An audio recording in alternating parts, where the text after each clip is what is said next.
See her rolling up, Uber black Cadillac, high heel boots, and a sexy body. All right, guys. So I have a question for y'all. Since I did share the video for you guys to watch, you've now seen these pet communication mats with all the buttons. Yeah. That kind of allow your cat or dog to speak to you. Yeah. Is this a helpful thing, or is it leading to our eventual downfall by making animals far too intelligent? Like a Skynet kind of thing? I'm thinking more Planet of the Apes. See, I'm not so much worried about that. Like animals are gonna animal. Like what I'm concerned about, especially where I am, is these Boston Dynamics motherfuckers. Oh yeah. Making these fucking robots that can climb stairs and shit and like do parkour. Like fuck that. No, like I don't care if my dog like is like, I don't really like the dry food you're giving me. Like, yeah, fucking great. If Stop it can, paying the bills. If the dog can articulate that sentence with that mat, then I think we're in trouble. I think that like the basic commands like mommy, food, or outside poop, that kind of stuff, fine. Very basic level of communications. It's not like we can give them like teach them sign language, you know. Well, we can, but they can't give it back. I'm not worried because of two words: opposable thumbs. They don't have Yeah, that's them, true, Mike. So I am not exactly worried. However, sharp teeth, maybe. But you can as long as you can get to a door, Mike. Yeah, there you go. Right. As long as you can get to a door, you are safe. As long as I can get them, as long as I can get them into the, let's say, bathroom, and I have access to a kitchen, I'm good. Well, hold on. Hold on. That's not true though, because if you have a handle, not a knob, they can get out. I have knobs. Yeah. So, but I've seen dogs, you know, the really well trained helper dogs that can turn knobs with their mouths. So on top of that, I get a downstairs bathroom and I get an upstairs bathroom. I'm good. Yeah, but that's like that SHOKY is like some next level shit. You know what I mean? Like that's not like average run of the mill fucking. Well, yeah, but you know, assuming evolution is a thing, usually the most intelligent are going to be the ones that survive things. So if they know how to open doors, work a can opener, and can communicate with other humans via an actual speech button, then, you know, at some point, what's going to, you know, are we going to outclass ourselves? Are we going to outclass ourselves now? However, you know, it all started with Coco with the sign language, and don't bring Coco. Those gorillas. Those gorillas have opposable thumbs, so then I'd be worried. Well, raccoons have pseudo thumbs, so I mean, what about them? True. Yeah, but I'm still saying we have the timeline, like the Boston Dynamics shit is going to be more of a problem. Well, if we give them proper AI, yes, they don't have AI currently; they can only program. It's only right. I feel like in 2,000 years, when things are kind of neck and neck, it's going to be, you know, the animal kingdom versus the fucking evil overlords of Boston Dynamics. Well, I think the thing is like the true evolution, realistically, normal animals are just going to go to the wayside, and we're going to only have things like Spot, you know, from Boston Dynamics. And we're all going to be plugged into the neural net, so it won't matter. The robots will have to take care of us, and pets themselves won't matter. We'll essentially be their goldfish. Yeah. So, I mean... So it'll be like WALL-E. Yeah. And, okay. Yeah. Or the Animatrix. Well, the Matrix in general. It's like the history of the Matrix, yeah. But I mean, like, okay, so we're creating AI, we're creating super effective robots, and we're creating neural net or neural link, whichever way, along with the metaverse. So I mean, we are literally building the Matrix, even though the point of that movie was to warn us to not build the Matrix. You know, it reminds me of that one sci-fi story. I think it was Ray Bradbury. Was it Ray Bradbury? I have no mouth and I must scream. Yes. You ever heard of that story? Yep. I've heard of it. Yes. Yeah. You know, there was like one lone, you know, at the end of the story, like one lone human and turned into a gelatinous blob thing, and, you know, with no mouth, but, you know, kept alive. And yeah. No, I'm not for that. No. Yeah. I don't want to be a goldfish trapped in my PlayStation. You know, as fun as that might be, but I mean, go ahead. I mean, up here, you know, like they show that Boston Dynamics shit like it's something to be proud of and impressed by. Like, it just fucking squigs me the fuck out, because they're like, look at this robot we made that can climb stairs and can run 70 miles an hour. Like, yeah, get the fuck out of here with that shit. I'm good. Yeah, it's a feat of engineering. I'll give it that. But in the wrong hands or the wrong government, oops. Yeah, what could happen? It just seems like which government is the right disaster. Well, none of them. Exactly. It's like none of them would be the ones to give it to. But I will say this. I'm not too scared of a robot that can be taken down with a hockey stick. So I mean, you sweep the leg, Johnny, and SHOKY. Yeah. Currently. Okay. But an aluminum bat, you got a hockey. Basically, Casey Jones could defeat those robots. He's got the hockey stick, sweep the leg, knock them down, and he could smash their hydraulics, and they're done. Using that metric, and then they're a turtle. Then it's a very expensive turtle. Nature conquering all, I guess. Yeah. They're not showing us the robots that they're like, oh, this is the robot for fucking, insurrections, and like they're just showing the very us the specific cute robot. Shit. It's the very specific insurrection bot. Yeah. No, those are just on Twitter. Yeah, like just covered in fucking spikes and fucking tasers. You mean anti? You mean anti? You don't mean right? Yeah, that's what you mean. He meant FBI. He meant anti. He meant anti-insurrection bots. There you go. Because the FBI is always listening to this show. At least it's something not like Ed 209. Let's put it that way. Yet, because he can't get downstairs. Yeah. There's no fucking good that's gonna fuck Boston Dynamics. I mean, fuck them. It's gonna end up being like what was the name of that? What was that movie? Damn it. You can do it. Why is I see it in my head. It's from the guy who did District 9. Chappie. Yeah. So I think Chappie is more likely, where we have like the service robots that are basically like our cops. They're our backup, when we need SWAT and stuff like that. But then you get the assholes who basically build mech warrior shit, or battle tech kind of stuff. Instead, isn't this the origin of the Transformers, right? Where the creators made service robots and military robots. No, this is the origin of rebelled against their masters. No. That's not that. This is the origin of the Cylons. There we go. Yeah. 2005 Cylons. Gotcha. No matter what sci-fi fiction you look into, AI is never it never works out well. It always works out bad. It always goes tits up. I mean, let's for humans, leave it the fuck alone. Hey, it only goes bad for the humans. Oh, well, yeah. True. Well, currently I am a human, so I guess I give a shit. Well, as long as you identify as the proper species, I guess. Yeah. Well, currently, right? Yeah. Well, actually, I was going to say there is actually a way to defeat the Boston Dynamic robots easily.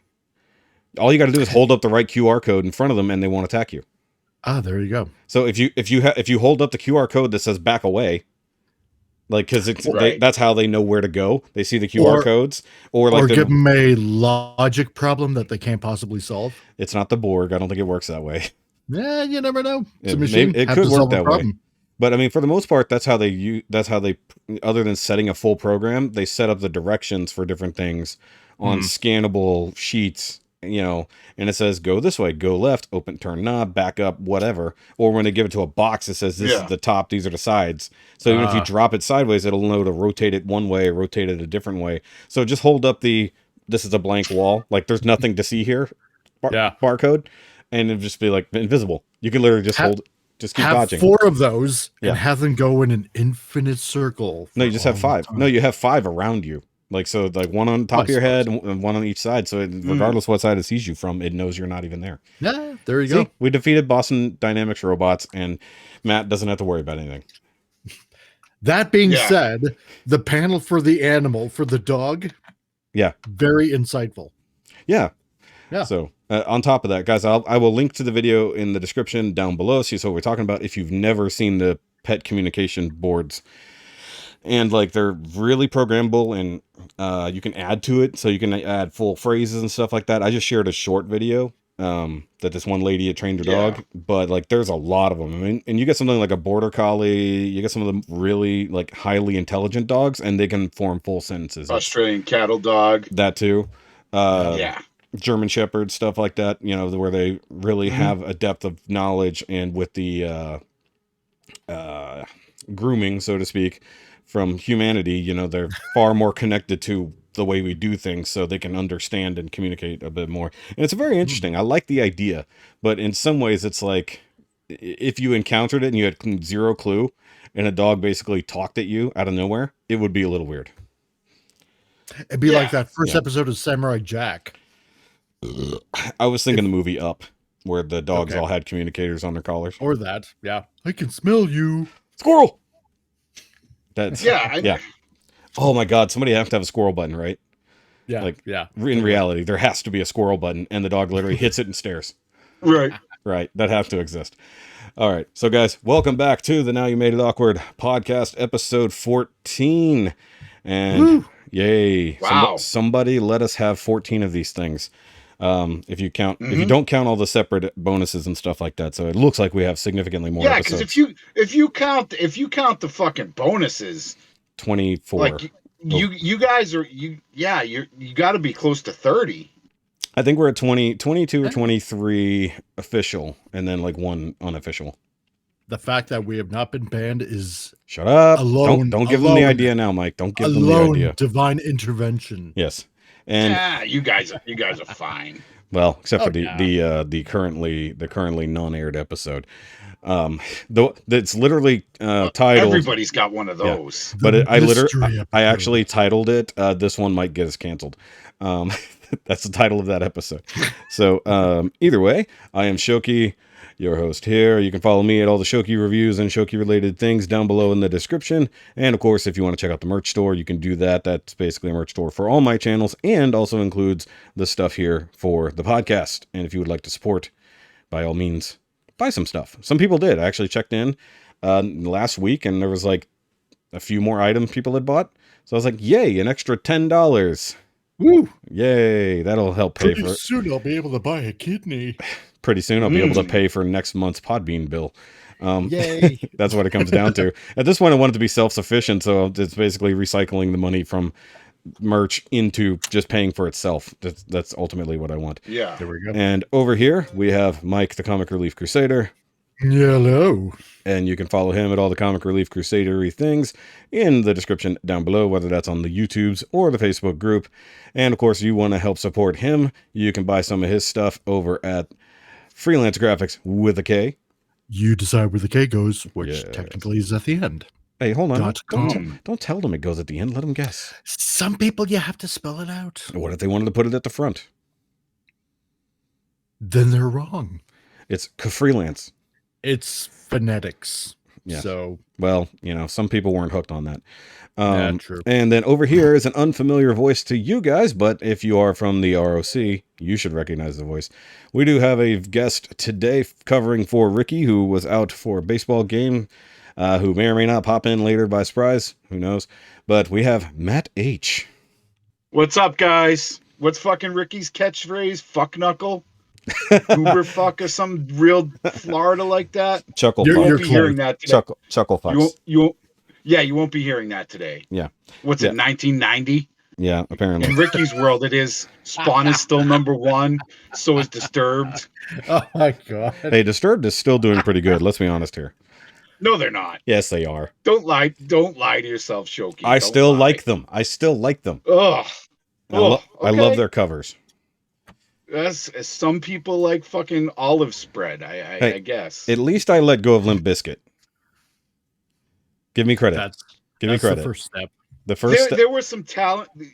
So here's the thing with Limp Bizkit. There was two talented dudes in Limp Bizkit. Wes Borland and the guy on the turntable. I knew you were going to say that.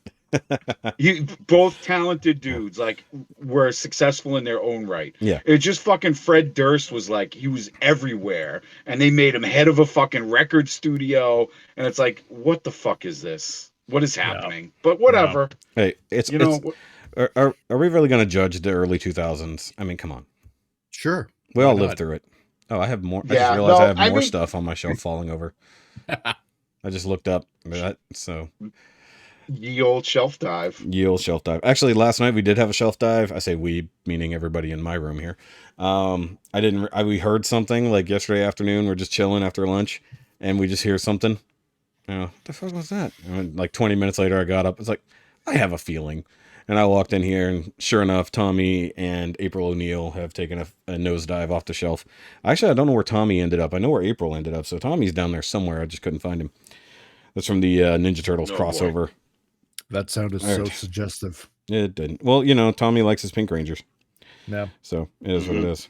All right, let me go, because we do have a couple comments from last week, and you know, like we do. By the way, Matt is our first listener who's ever come on as a guest. Oh.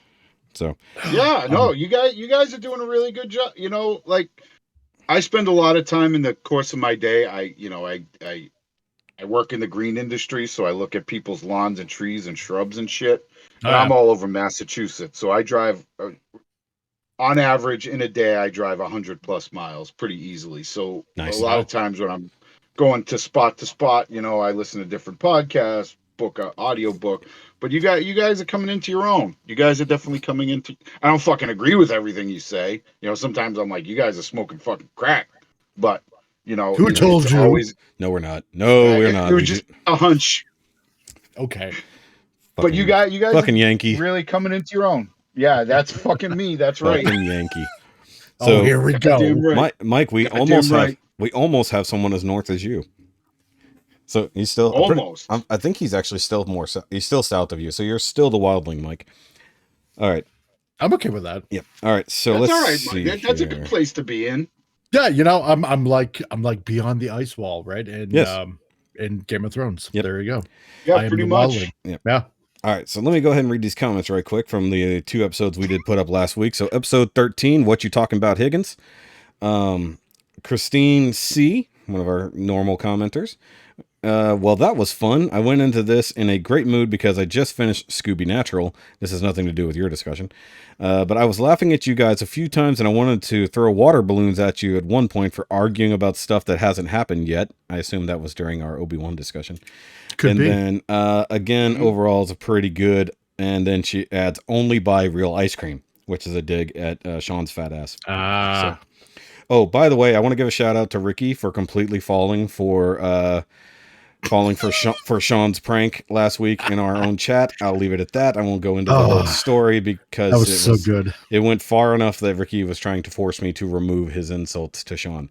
So, anyways, and then Will leaves the best comments. I don't have anything to add, so hello. Well, thanks, Will. Thanks, Will. All right. Will did send an email. Are these comments on YouTube? Are these comments on your YouTube? Yes, these are from the YouTube specifically because we don't get emails just yet. But if you want, and we do not pay for these comments at all. These are all generic and grain fed.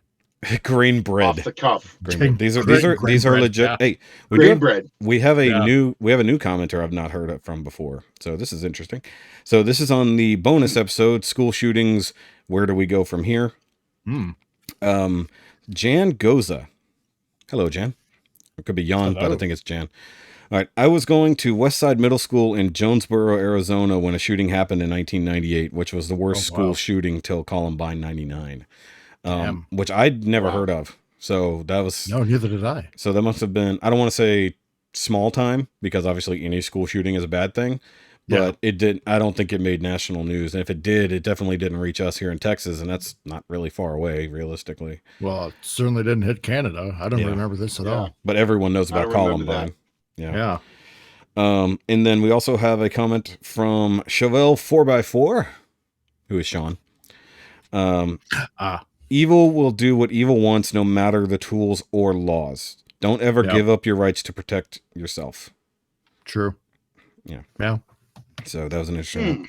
We do have an email, though, from Will, because he wanted to because I asked for people to write in. That's true. I did ask for people to write in, and you can write in to us at NowYouMadeItAwkwardMail@gmail.com, which is also in the description down below, so you can literally just copy and paste. You don't have to try to remember that. And he said on today's Nymea bonus, I do have opinions, but while I agree with some of what was said, I disagree with others. I'd rather not fuel the debate or have my opinions enshrined on YouTube. So he decided to not join the conversation is realistically what he did. Whoa, back it up. Yeah. So like, no offense to anybody, like fucking do you. Like, I get it. But why whatever, this dude's gonna come at me, but fuck him. It doesn't matter. Like you're like, I didn't like what you said, but I'm not gonna say anything. Then just shut the fuck up and go about your business. Like, why would you be like, that's like these motherfuckers who are in these groups on Facebook and they're like, I'm leaving because I don't agree with it. Motherfucker, this ain't an airport. You don't have to declare your departure. Like, just go. Like, okay, you don't like what the guy said. Like, some of the shit these guys say, I don't particularly agree with. But guess what? They're still like I would never comment and be like, I don't like what you said, but I'm not going to say anything against what you said because I don't want to say. Like, what? Anyway. So by saying he's going to send an email commenting by not commenting, he's actually commenting. Well, he didn't want to... By not commenting. He wanted to comment without actually expressing his opinion. Like, realistically. You know what? Eventually, you're going to have an opinion of something. And we're not here to... we are not here to condemn you. We're just presenting our take on how we see things. Yeah. And that's it. Yeah, and that's the thing, man. Everybody has had different life experiences. Everybody has had different, things happen in their lives, to them, with them, around them, to shape their worldview. And you just have to be open enough to say, okay, like, I don't agree with this take or that take, and like still see that other person as a fucking human being and have a dialogue and a conversation and not be so chicken livered to just fucking say like, hey man, I don't fucking agree with that for this and this reason. And then be able to have an open mind and open ears and be able to process what this other person is saying, which might be total fucking horseshit, by the way, but you should at least have the wherewithal to be like, okay, like, I'm going to listen to what you have to say within reason, Well, what you're saying is be civilized, listen to the other points of view, and express your own, maybe, and back it up. If you for me, or take something new from that person's point of view, and maybe your point of view might change, and vice versa. Right. Yeah. Huh? So that's how we grow as a society. Yeah. Sorry to interrupt you, Shoky. No, you're fine. You're fine because you're saying the same thing. You're doing what I was going to do for the most part anyway, so it's not that big. You're welcome. And by the way, Mike has headphones for the first time ever, so in theory, he'll be able to hear us trying to get him to stop talking for a minute. Because I figured the main reason that you tend to talk over people is you don't have headphones and can't hear them when you're talking. No, so, I can. I just need to get a thought out. No, I understand that, but like, hopefully it helps because you seem like shit. Like, so far it seems like you're better at it. Yes. I still don't mean you any specific harm. So what I was going to say is I would rather have the uncomfortable conversation, even if it's with somebody who doesn't agree with me, because if nothing else, if you don't bring your point, I literally have no way to know how you truly feel. And I'd rather know how you feel than have you sit and fume in secrecy. That's right. Right. Yeah. So, I mean, like, even if I don't agree with you, which, Mike and I don't agree, Rikki and I don't agree, Matt and I definitely don't agree. Because we are friends on Facebook, so we give each other shit constantly. And it's just the kind of person you are, which is why we're probably friends in the first place. And by the way, shout out to the Realm of Collectors group where we're going to basically harvest all of our guests from in the future. Because I think we're going to have I'm reaching out because Rikki might not be here next week, so I'm going to reach out to Paul C to see if he has the availability to come on. Paul C is a fucking gem of a. Like, I know he is. Me and Paul are like fucking, like pizza carrots. Like diametric. Not like I get along with Paul great, but like I'm gonna tell you exactly. Like I'm gonna tell you you're a dumb fuck. You know, right off the rip. Paul is a little more diplomatic and a little bit more understanding and a lot less abrasive. But Paul is a gem of a human, a fucking gem.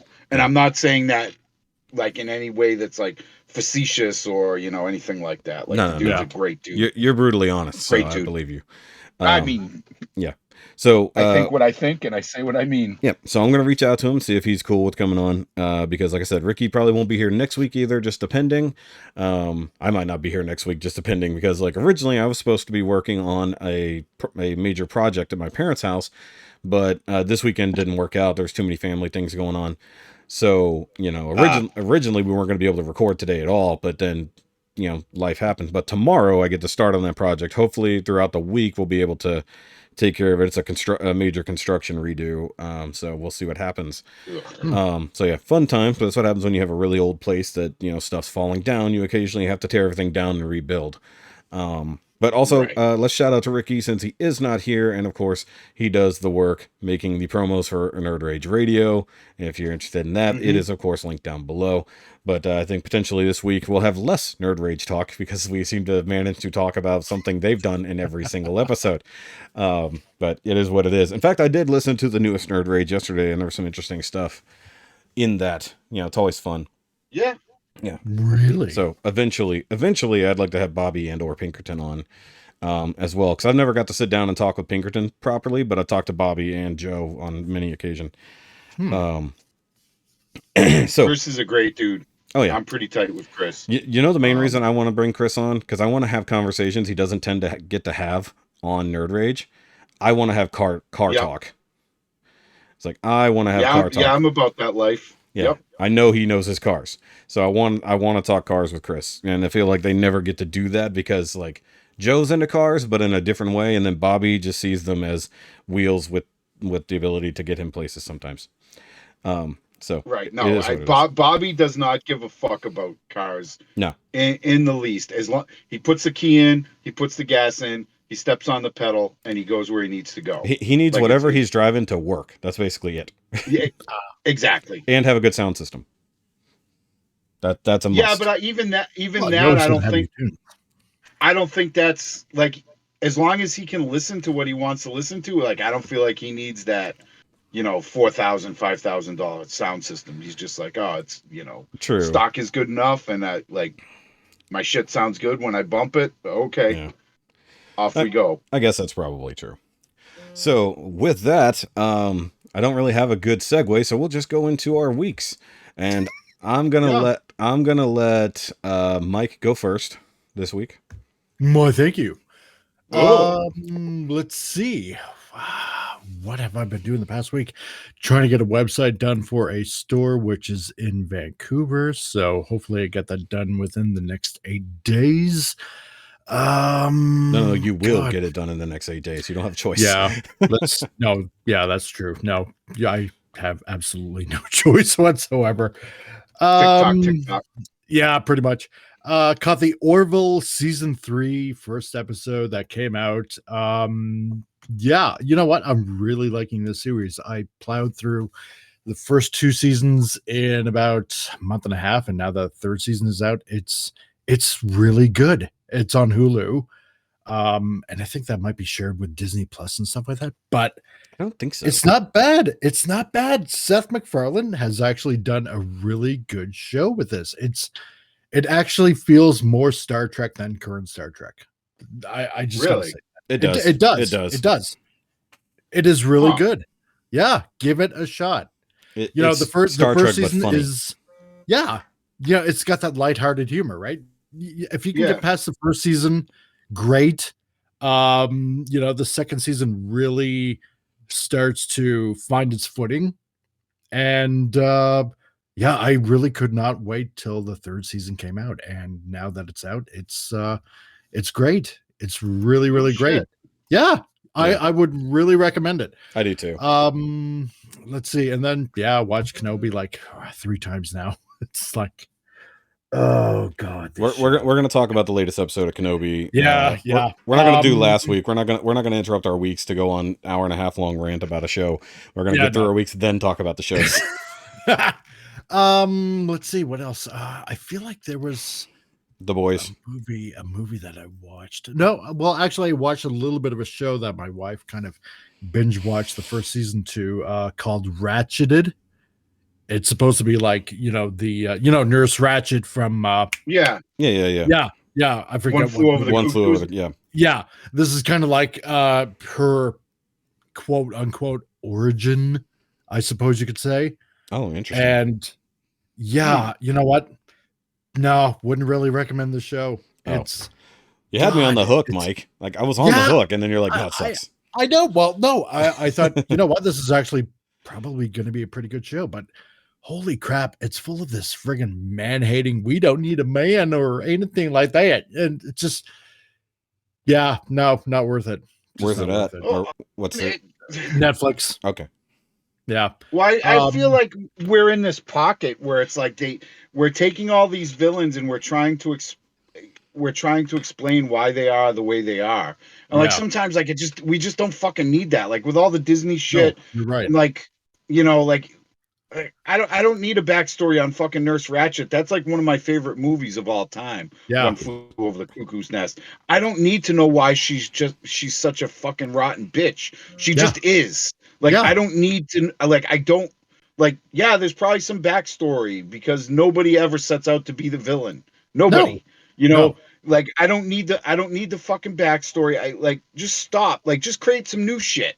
Yeah, it's like that movie. Mm-hmm. It's like that movie Cruella that came out last year. Do we need to know why Cruella de Vil became a villain? No, she just was in 101 Dalmatians. Hey, I like that. I did like that movie though. I did enjoy that movie. Did you? I didn't watch it, so you know. But whatever. Anyway, what else have I been doing? Let's see. Got a commission done for a YouTuber called Pope Metallicus the First.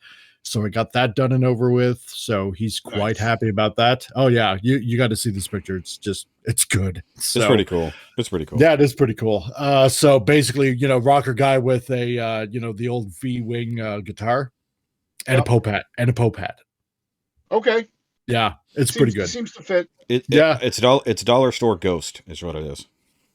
Yeah. Okay. If you know the band Ghost. I do. Okay. I do. Yeah.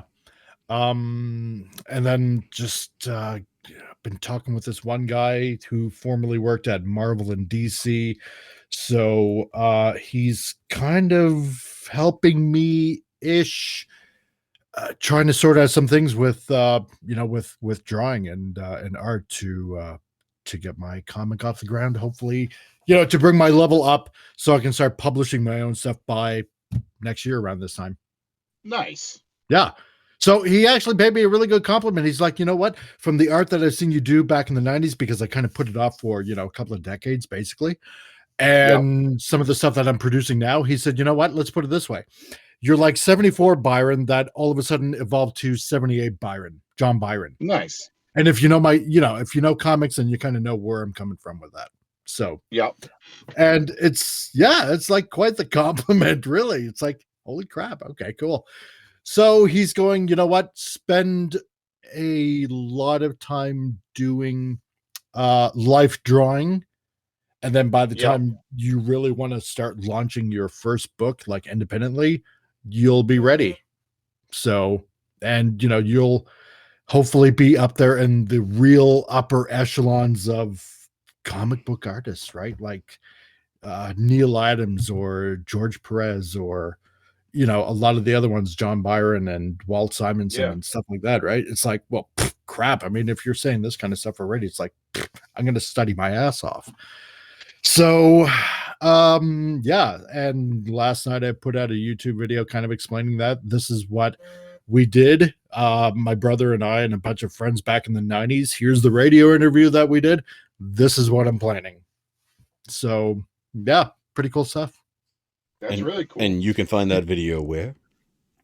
On the Comic Relief Crusader channel. And also join me on Titillating Tuesdays, where we do a live chat about something. Could be anything. Yeah, I was in the chat for last Tuesday while I was editing. Actually, while I was editing the podcast, I was in there correcting you about things. And I appreciate that because I couldn't off the cuff think of particular things. There was a tiny amount of trolling. Otherwise, I was just giving you info. Who is buzzing, by the way? Who's got their phone on buzz? I knew you were trolling. I do. Not I. Okay, so that's Mike's buzzing. For that. Yeah, I'm waiting for that rocker guy to actually text me back about the album covers. So move it slightly further away from your microphone because I can hear it buzzing every single time. It's like if I can hear it, it's in there. So either way. There.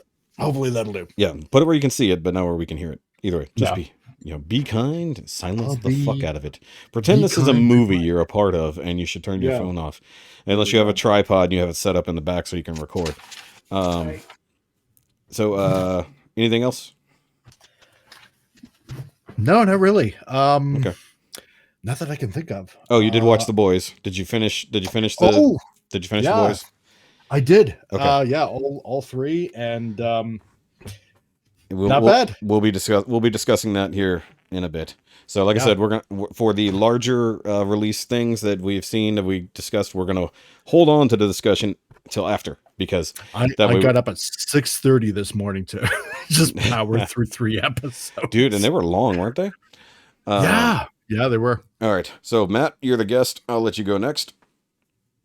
So I only watched 1 episode of The Boys from the new season because unlike fucking Rikki, like this motherfucker wants everything immediately, like a big man child. Yeah, he does. I prefer my shit.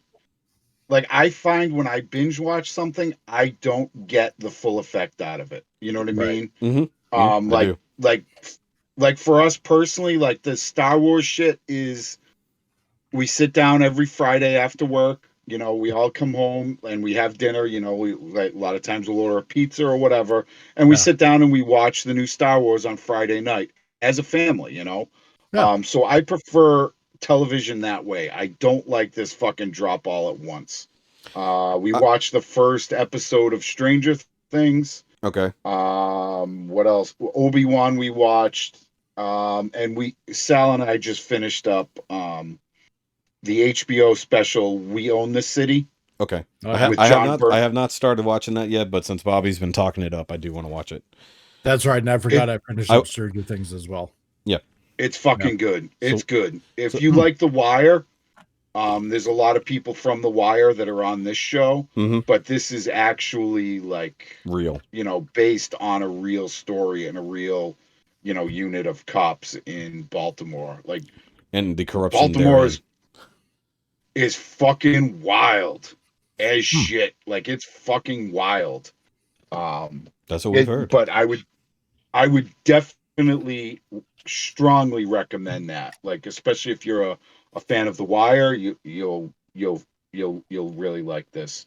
So other than that, not too much. So I do have a question about it though. Do they fictionalize a good bit of it, or is it like as close to reality as it can? I don't know much about the actual case, so I really can't speak to that, but it's all very fucking believable about what. So it's basically, there's a unit in Baltimore that is in charge of getting illegal guns and drugs off the street, and it's headed up by this one cop, and basically the entire unit is corrupt. They'll pull drug dealers over, just rip them off, take their money, take their drugs, and be like, get the fuck out of here, or arrest them.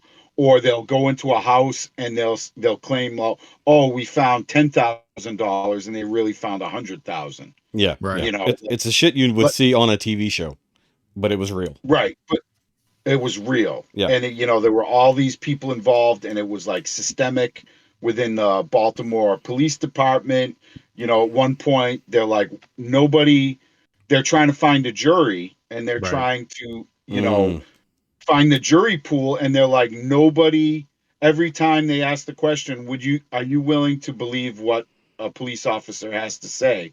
All these people, like, they're going like hundreds of jurors deep, and people are like, nope, I don't believe a single word the cops say.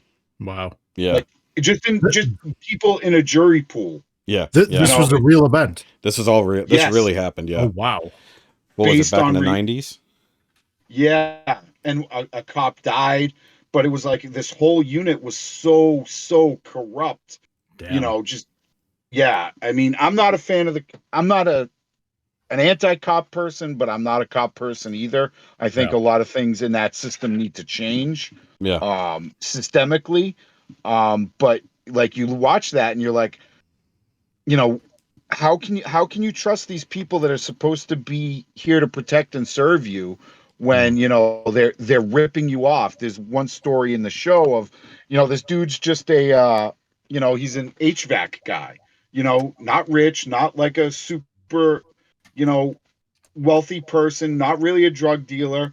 You know, the dude smokes a little pot. Who gives a shit? Like, big deal. So he gets pulled over at one point, and they arrest him because his car smells like weed. He cashed his paycheck, which was like $700 or whatever it was, and the fucking dirty cop took it.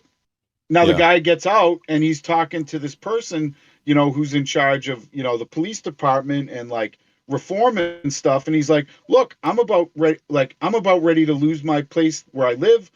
My car is about to get repoed. This dude fucked me by taking $700 because that's how close I am to the edge, you know? And it's like, you think about shit like that and it's like who's watching The Watchmen? You know what I mean? Yeah. Yeah. Yeah. But like I said, it's Bernthal is fucking amazing in it. He's a great actor. Yeah, I have not seen anything with him in it where I was like, he was bad. He is fucking amazing in everything I've seen him in. And I have to hand in my nerd card ever so slightly because I've never bothered to watch the Netflix Punisher. But I did see him in, what was it, Daredevil season 2 is when he came up, or 3, right. Whichever. 2. So I saw his origin within Daredevil, but I'd never bothered to watch the actual show of Punisher. Like, we were just kind of out of it at that point. I never finished season 2. Yeah, I never watched the final seasons of any of those shows. Like, we didn't get into the final season of Jessica Jones, first season's Luke not Cage. Bad. Yeah. I don't care about the Defenders, let's be honest. Though I heard Iron Fist season 2 got better. The Defenders was not good. No, the Punisher was the only one that I thought was like a solid B.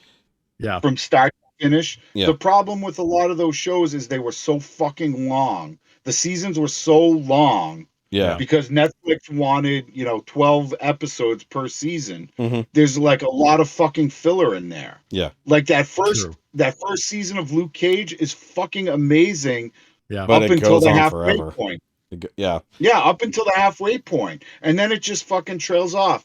Same thing, Jessica Jones, that first season of Jessica Jones was fucking great. Yeah. But there's so many fucking filler episodes. It's 12 episodes long. Like just tell the story in 6. I think 8 or 9 max, because I think 6 is a little too short. It's kind of like, we discussed this before about with the new Disney Plus shows that are all basically limited to 6, and it's like Mike would argue that in some cases it goes on too long or they waste a lot of time on fluff. But if sometimes I feel like it gets rushed. Even Mike said that. Sometimes it's like we rush to the ending, but we spread out the beginning. It's like, so give us 3 more episodes. Make it 9. 12, I agree, is probably too long. Cut out the filler episodes. Make each one a solid 48 to 58 minutes and spread it out longer, but keep the pacing good. That's one thing I think that Hawkeye actually was paced fairly well. I mean, people might not agree with me, but I think it was. Hawkeye was the best of those Disney shows. Like, I don't care. Yeah. I don't really care for, they're okay, but like at this point, I don't give a shit. Like, I'm kind of done with Marvel. Yeah. But I feel like these writers and these producers, they don't have the cash, like they don't have the backbone or like the industry standard. Like, if David Chase was like, I want to do a fucking Hulk show, and he's like, it's going to be 5 episodes, they'd be like, all right, cool. Like, David Chase is going to do a Hulk show. All right. And for you people that don't know, David Chase is the writer of The Sopranos. So, I knew that. If you had somebody that had some like background and like some real like influence, like, I just feel like a lot of these writers, they're just kind of like Joe Blow off the street. They don't really have it, and they're really forced to conform. Netflix is like, well, we want a 12-season show. You get a 12-season show when it's really not what should be done. But I agree with you. I think it's situational. Yeah. I think some shows could be 6, some could be 8. It all depends on the story. Well, for instance, look at Sherlock. 3 episodes. But they're an hour and a half each. But they're exactly. But they're each a complete story with its own arc set in a single season arc of 3 episodes. Right. Is that too much, or does the writing make it work? It's the writing that makes it work. It's good pacing. See, here's the thing, right? And I was actually kind of discussing this with a few people last night, kind of talking about some old Star Trek TNG episodes. The writing, see, the problem now, especially nowadays, I think, it wasn't so bad, let's say mid-90s, right? It's probably where it starts in a way. A lot of writers do not have a lot of life experience. And that's a problem. Where for example, I don't know, you get some sort of writer that's trying to come up with, I don't know, let's just put it out there, for example, some sort of techno-y, babbly kind of stuff, right? And they don't know practically how, say, I don't know, particular mechanisms work, or maybe particular I don't know, electronics work or something like that for said whatever to function, or it's like the writing is not believable. It's just done, right? Yeah. And it just really makes for a shitty show, a shitty episode. Depends. Makes sense. Right? Because go ahead. Yeah, because all these writers, they come out of school, right? And most of them are like, I don't know, probably maybe 25. Loosely speaking, kind of fresh out of high school. Like, I'm going to be a writer. But they don't have any practical life experience, right? They just graduated with their liberal arts degree. Yeah, exactly. Right. Get a writer that's probably, I don't know, maybe 35, probably 40, that really has some good life experience, that has gone out into the world, that has traveled, that has experienced stuff, that has done stuff under their belt, so to speak. Right? Here's an argument, though. I agree with you on that part. Yeah. But I'll add a caveat. Sure. They should write to their own life experience. Not try to make up something they've never experienced. And I think that's what they do. Keep to their strengths, what they've actually done. So say you're a young 20-something woman, don't write what a 40-year-old man has gone through. Exactly. So, for instance, I don't have a very specific thing there, but like, write what you know, write what you've done. Like, see, I very, very, very little known fact. I wanted to actually write a half fiction book based on a lot of my own life experiences, so kind of a memoir mixed in with an actual fictional story. But like part of it would be based on shit I've actually been through. The rest of the narrative would be fictional. But I wouldn't be adding someone else's experience. I'd only be writing from me, and that's unless of course you got the person to tell you about their experience. But even then it's going to be a little bit harder because you are not that person. So that's when you're writing a story based from someone else, which you can do. There's nothing wrong with that. And I'm not trying to take away from Matt's week or anything like that. I'm just no, this is just an interesting discussion that we got into there.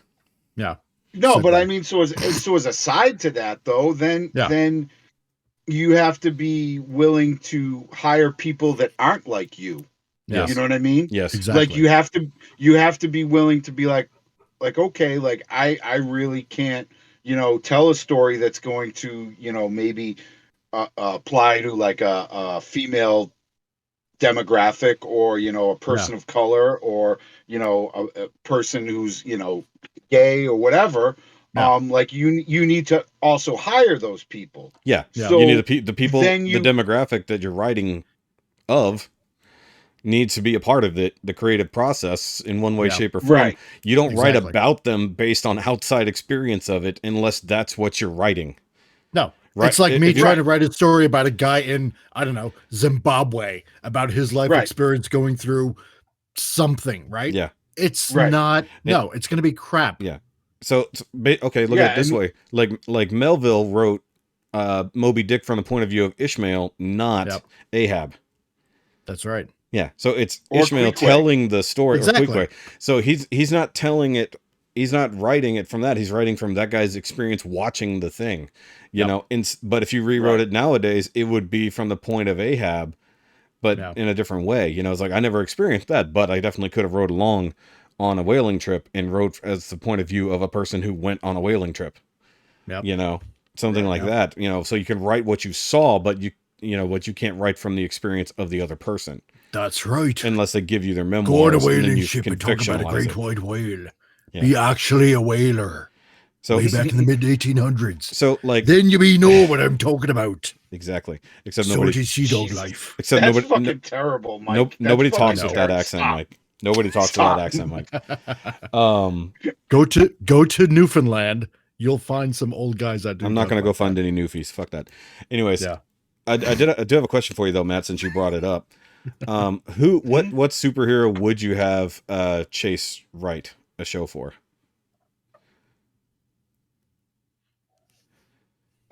That's a tough one. I think he would fit well with the Punisher kind of universe. Okay. Like with his mafia ties. But like honestly, like I'm all about this Hellboy shit right now. I'm all about the Mike Mignola verse. Like to me that's the interesting shit, you know, like with I would actually have him do a Lobster Johnson show. Oh, anybody Lobster? Anybody know Lobster Johnson? I've heard that name. Wait, somewhere. is that the Lobster from the Hellboy universe or no? Or he's basically like a Batman-esque type character, but he deals with like gangsters and shit like that. Okay. Yeah, I think that's what I would have Chase do. I was thinking maybe something like The Question. That would work too. I think that would be interesting. Like have him writing a detective story, going through modern day mafia shit to get through it. Yeah, the underground kind of world. That would be. I think that would be interesting because nobody's done The Question. Because how do you write a dude with no face? Oh, that's right, The Mandalorian. Am I wrong? Yeah, it's definitely not Halo. So no. Yeah, he definitely has a face. You dumb motherfuckers! Like, what did you expect that was gonna be? Honestly, I'm gonna be. Well, see, it was an interesting discussion. I expected nothing. See, because Rikki and SHOKY, they obviously are more, let's put it, invested, right? Yeah. With the books and the gaming and stuff like that, right? Me, and I will be completely honest, I've only played the first game. That's it. I haven't read any of the novels or anything like that, but I know enough about the Halo verse, and Master Chief, of course, to know that the ending just completely sucked ass. I didn't even bother. Well, overall. I know, and I got you beat by one game, Mike. So okay, I played 1 and 2. Like whatever, they're fun games. Like not really my the first person shooter shit really isn't my thing, but whatever. Like I understand the appeal. Yeah. But like when I see they're green lighting a fucking video game into like a live action thing, I am expecting less than dog shit. What about Sonic? Basically Mario Brothers. Hold on, wait. What about Sonic though? What about the Sonic movies?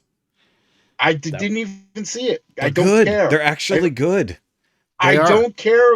I don't care about a little fucking blue thing chasing fucking rings around with fucking crackhead Jim Carrey, like acting like a fat guy. Like Were you about to say acting like a fat guy? He's got you on the crackhead Jim Carrey though. Well, okay. In Sonic 2, he's definitely completely cracked out. He did go insane drinking way too much mushroom coffee. Mushrooms. But no, I enjoyed the Sonic movies. Yeah, Sonic 2 had its weak points because they relied way too much on the human humor, the stupid sidekick bullshit. Yeah. Eliminate that. Focus on Sonic and the other friends, and if you want to, jump back into the humans occasionally just to see what they're doing, or maybe they are a safe haven. Give them a safe haven from the problem, and go back to their humans real quick, and then get onto your third act. But stop integrating them wholly into the story because you want to force the family. Yeah, exactly. But at least they mock that. The funny thing is they do mock that shit in the movie, so they're self-aware. But no, I agree with you too. Yeah. That, I think what happened here with the Halo show, we talk about it every week apparently. I think that if they were doing anything, they stopped at 2 where the narrative really wasn't fleshed out much.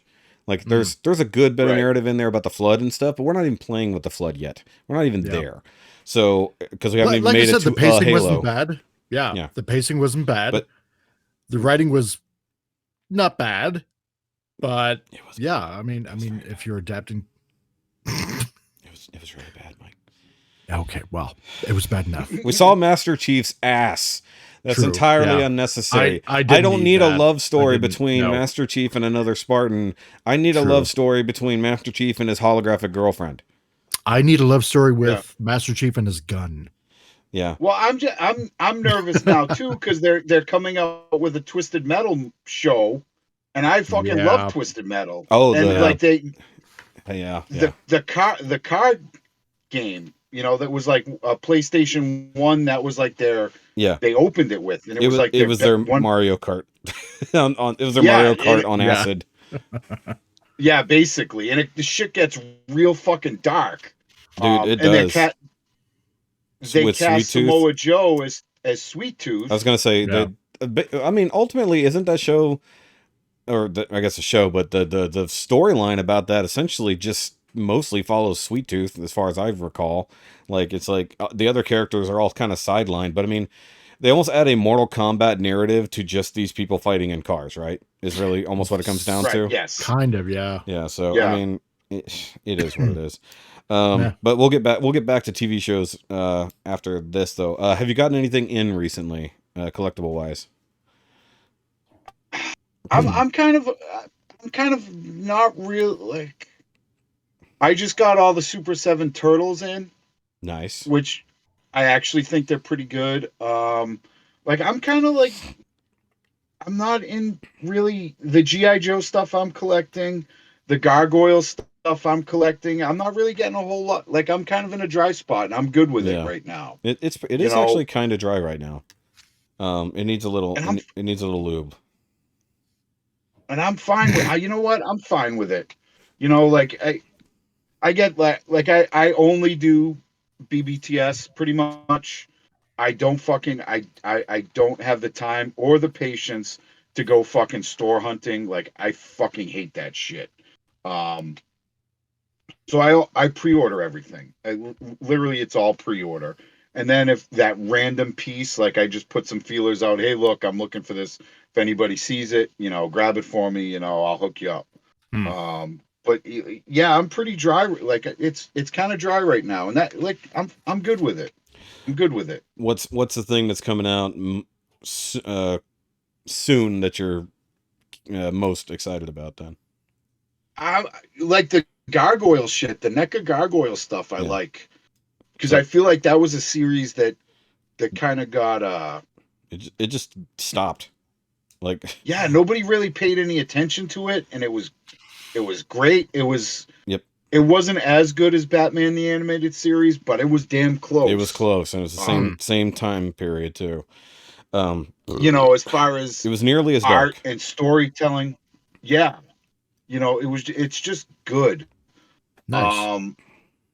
The G.I. Joe stuff, like, I'm thinking I might be getting out of it. Like,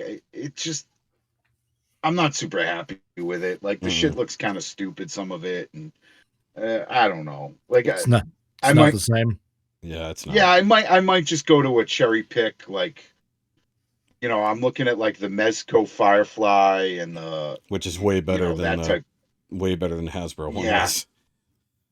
Right, with so it's like, belly of pockets. Yeah, I'm not like, they're getting better than the original release where they just had space guns. Yeah. It seems like they're going more, more real world. They're not quite real 100% real world, but they're close enough. They're futuristic real world, basically.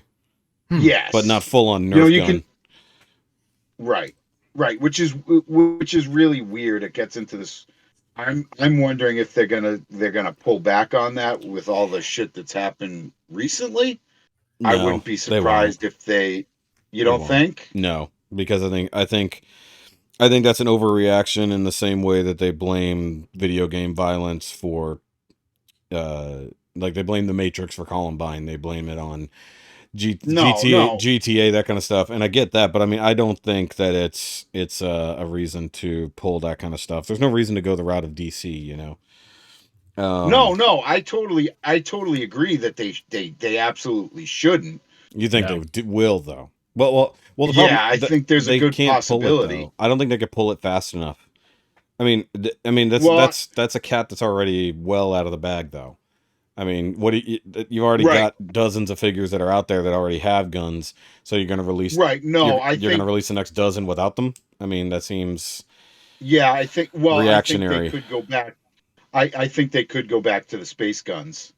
Well, I mean, but with the what's out is out, yeah, and what's on the shelf is on the shelf, and that's it is what it is. Yeah, but I could definitely see like a wave, not this next wave, but the wave after that. You know what I mean? I think it would have to be it would have to be 2 waves out. I think it's about as far into production as they get. And I mean, I think you're right. You might be right about them switching back to more space guns. Or not using bladed weapons, use something that's a more blunt object because that's better somehow. Something like that. Right. Yeah, bashing somebody's brains out is way better than stabbing somebody. Oh yeah. You know what they need to do? I can't wait for my snake eyes with patented lead pipe. Yes. Yeah. Broken lead pipe. Exactly right. No, I think. I'm sorry. Not lead pipe. PVC plastic. No, you got to use the lead. Use the lead pipe. It's better. Because no, it's PEX. It's PEX now, so it's a little flexible. There we go. Okay. You whip it. I'll tell you what, that PEX shit is great to work with, man. Oh, it is. I'll tell you what. Yeah. Tape them up with flex tape. How about this as a minor deflection though? So if they give us space guns in response, then give us some very scantily clad women figures also as a distraction. There you go. Balance it out. I think that should be the balance. Yeah. I'm okay with that. Possibly. I think that would possibly. Just give us a little. I know we're getting a little bit more midriff section there with the upcoming. What's her face from Serana, yeah, which I actually really like that. I might get that and actually head swap it for a Pink Ranger figure. I think that would. Yeah, you could definitely do Baroness. That. Yes, give us a much better looking Baroness, a slightly sexier Baroness. If you're gonna take away my cool guns and give me dumb shit, give me sexier women in exchange. Yeah, I think that's fair. I guess. I mean, I'm not. I don't collect them. I don't. If it's gonna be that absurd, take it further. Go further with the absurdity, please. Body positive Baroness. She's 250 pounds. Give me. I'm not saying. And pink dyed hair. All right, Mike. All right. He's being absurd on purpose. I don't get the dudes who are like sex, like the RC. Beautiful at all sizes. Beautiful at all sizes, Matt. Oh, sure. Yeah, okay. Yeah, that's fine. Great. Like, do you, boo-boo? But why does a robot have tits? Exactly right. Well, why? Because it's a sex robot, Matt. Yes. Well, okay, it's a sex robot, but then it turns into Boston a car. It has an oversized USB. It has a oversized USB port. There you go. All right. Yeah. It's an auxiliary jack in the back. Oh. What was that? What was that fucking add-on where it was like you could put it on your RC? Yes, for the nicey. It was for the nicey, and you could buy that actual soft boob add-on. I know people who did it. That was the Fans Toys soft boob thing. No, but they made it for the nicey as well. Oh, did they? Yes. Okay. So that one was already very sexy. I'm sorry, and I'm not really about making lists.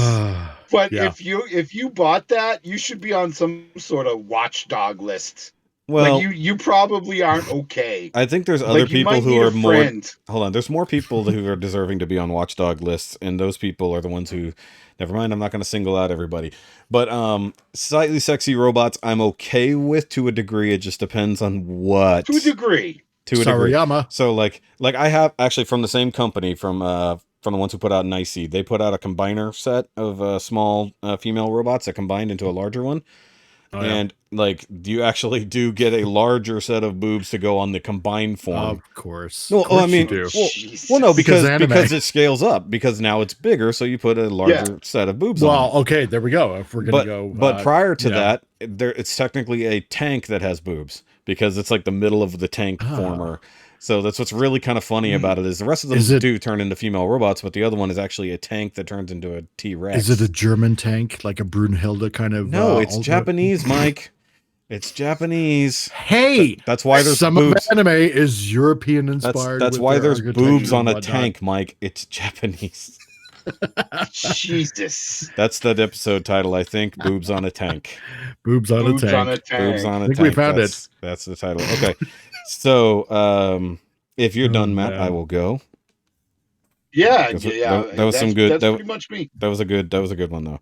All right, so I do have a BBTS order that's on its way that said it was going to be here today, but it only arrived at the nearest FedEx port this morning and hasn't shown any progress yet, so it ain't coming today. Quit lying to me, FedEx. Damn those Philistines. Those Philistines. So that's a 5-2 Toys Beast Box figure, another nice Demon Slayer statue, and I threw in... What was the other thing I bought? Shit. I threw something else in just to justify it, but it wasn't expensive. I can't remember what it was. I think it was either another Power Rangers figure or something else. Maybe it was a might have been Beachcomber. Might have been the New Age Beachcomber. I've been looking at it. I can't remember if I bought it or not. This is the problem. I buy shit and then I ship it and then forget about it. It's like, what do I have coming? That way it's a surprise when I open it in the kitchen later. Well, that's paid for. Yep, that's exactly it. Yeah, no, that's I kind of enjoyed that. It's like, oh yeah, I forgot I got that guy. Yeah. Well, that's what happened a couple of weeks ago when I did get a BBTS order that was Beast Box stuff. And I opened it and I went, oh, that's right. And I literally, in the unboxing video, I said, yeah, today I was actually about to order this particular figure. And then I literally lifted it out of the box and I went, well, apparently I don't have to order it now. It's like, oh yeah, this is the thing I ordered. Like magic, it's here. Yes, I'm going to pre-order this magic. Okay. The other thing I did is done. The other thing I did this past week, other than shooting a couple videos that I still need to edit because I've been very lazy, I did do some significant work on my Eagle Moss Ecto 1. Actually got the body and chassis now completely into one car. That is looking quite good, dude. Which was an enormous... Now, is that the one where you get like a couple of pieces a month? Yes. It's a build-up.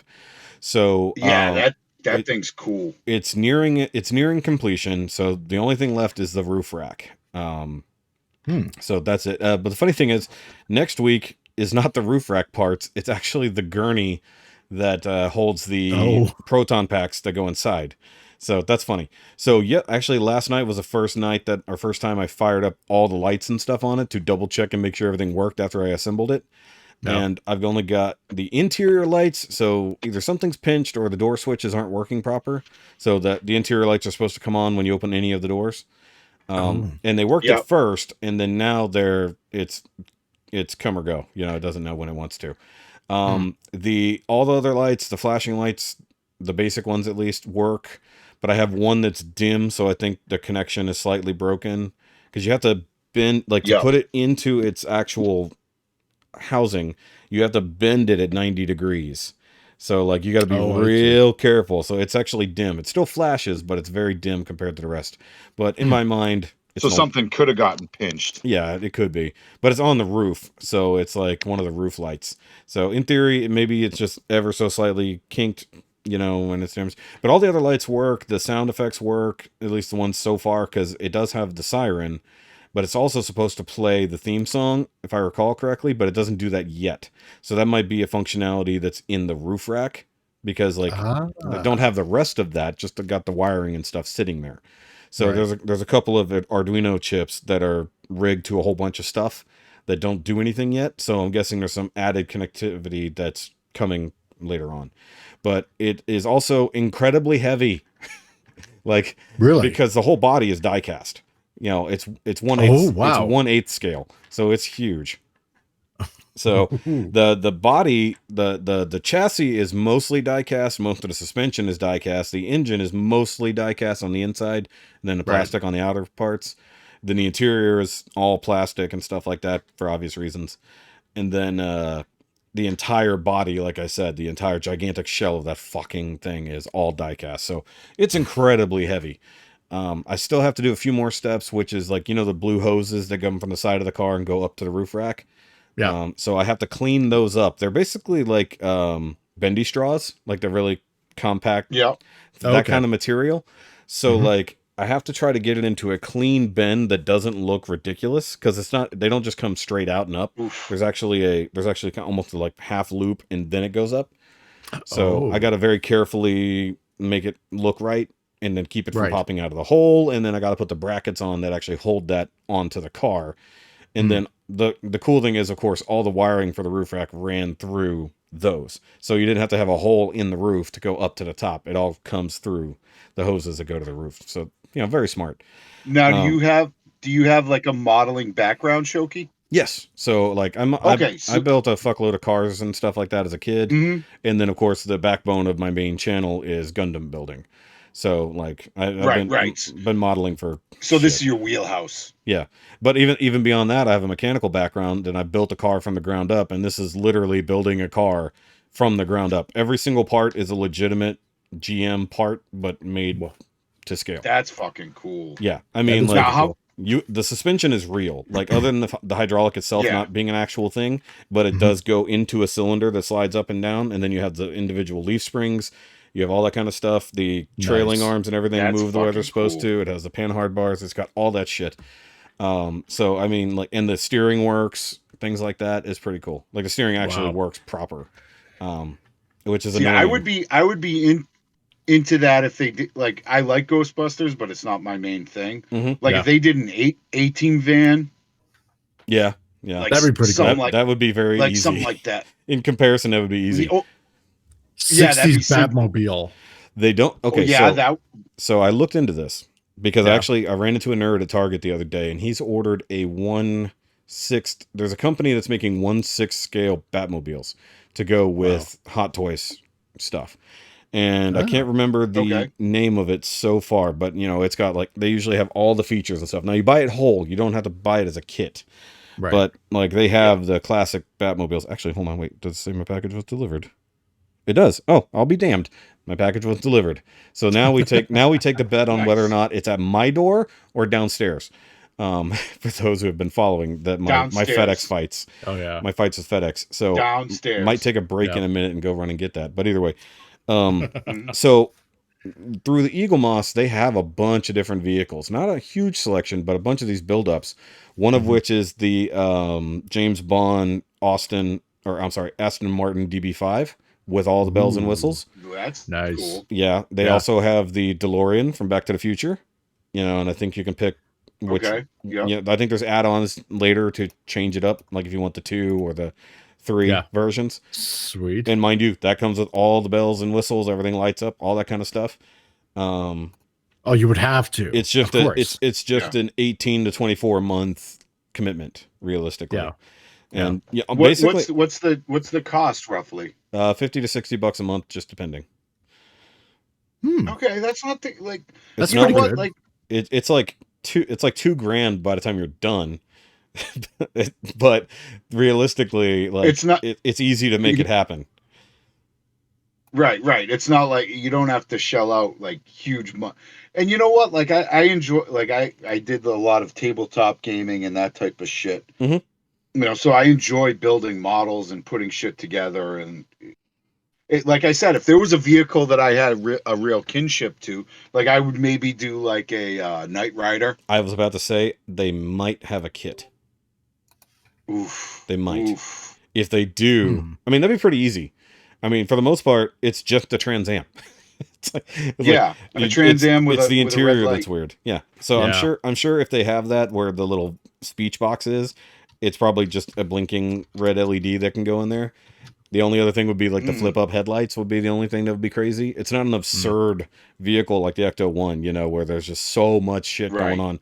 Not to mention it's a gigantic fucking Cadillac, and the cool thing is they're 1/8 scale. So, I mean, they're significant, but not absurd. I mean, mind you, it is nearly 3 feet long. So, I mean, it's something. it's not. You have to plan where you're gonna space it. Yeah. Well, and the cool thing but is, it's not the Thunder tank. No. But it does come with a big mirrored base to put it on, so you can see underneath it and stuff like that too. And Cool. and they you get extras along the way. So I've got some Ghostbusters like figure pins. Not that I care, but that's the thing they sent. They gave me an Ecto-1 hat with the Ghostbusters logo, an actual Ecto-1 real New York license plate, straight from the movie. That was pretty cool. Like I'm just gonna have that up on the wall, like behind it. Yeah, like you could do a whole display. You could do a whole detox shelf. You know, like a good little display of it, of just and the it's something stuff you built. Yeah. Well, yeah. I mean, but like this thing has to I only have one place for it currently, and it's out in the living room. But the thing is, I might not be able to use the base there because it's basically just sitting on top of a billy, a short billy. Yeah. Right. But like if it comes down to it and I can actually have an actual spot to set it, I will, light it a little bit, from above, But either way, it's not for the faint of heart, but it's also nothing hard. I mean, most of it is done with a screwdriver. Like, I mean, like you might need some pliers, some tweezers just to move some final things, like especially when you're doing all the wiring inside, the fake wiring. So like the spark plug wires and stuff like that are just little tiny tubes, like little tiny, like, sheathing almost. And and instead of using proper wires, which would have made sense because you could just bend them to shape and set them where they go, they give you the tubing stuff. Hey, baby. She wants to go swimming, but I told her the podcast was happening first, then we go swimming. That way it's not middle of the afternoon, broad daylight at the pool. There you go. She did manage to get a new bathing suit today that she's somewhat happy with, so that was nice. That was fun, shopping for a bathing suit. I got myself a pair of shorts that will double as a bathing suit, basically. I bet it was fun. Yeah. No, not like that. It's a sarcastic kind of fun. Okay, so no, I would definitely be it was fun. Yes, I would be in on an A-Team van because there's not enough A-Team merch. I would agree. That's the thing. I would be down for Airwolf. Those exist, but not on that scale. That would be cool. No, I like that. I like that monthly. It's a subscription thing. It's kind of like watching streaming shows. Like once a month you get you have a little project to kind of tinker around with when you get home from work. You can fuck around with your Ecto-1 for an hour or two. That's right. It's not like you have a whole big kit that it's like, okay, like, you can pile it up too. So you can like for instance, like I actually saved a few parts that all went together, and like I didn't want to do a couple steps and have a whole bunch of shit laying around and then install the thing later. So I actually saved, for instance, I saved the entire rear suspension for one go. Like that was like 2 or 3 months worth. So I saved it for one whole thing because I didn't want to assemble part of it, leave a few things sitting there halfway assembled. I wanted to just do it all in one go. Right. So that's one thing about it. There's no urgency to it, but you do have to build it in order, even though sometimes they tell you to go back and fix things. Like I had to replace the entire passenger door because when they sent it initially, they sent it with a rearview mirror, and the Ecto-1 actually does not have a rearview mirror on the passenger door. It's actually on the fender. So they actually sent out one later that was almost completed, but you just transfer the parts over. And it was less complicated to replace than I thought it was initially. I thought I was going to have to tear the whole fender off, get down to the hinge and all that. And then I realized, I just take the door panel off and I can unbolt it from there. So you know what? It would definitely be a lot more fun than, say, for example, getting a new Masterpiece or turtle figure or something like that in the mail, right? Yeah. This way you're just giddily anticipating the next part to come in. It's more I find it more fun that way. Yeah. It's an interesting concept. I've done things like it in the past, but not like this. Not to this. Well, I mean, because collecting, you just get instant gratification. It's all there in the box, right? Yeah. And then boom, done. And what's the next figure I'm gonna get? But this way, month to month, it's like, I can't wait. It's almost time, to add that new part, that new piece. I don't remember, but I think it might not be them. It might be another company that's also on the same scale that also has the Eleanor from Gone in 60 Seconds, the Mustang GT500. Oh, no shit. Yeah, so I don't remember if that's Eagle Moss or a different company, but it's the same concept. You pay month to month. and you get it and you build it up, and it's 1/8 scale.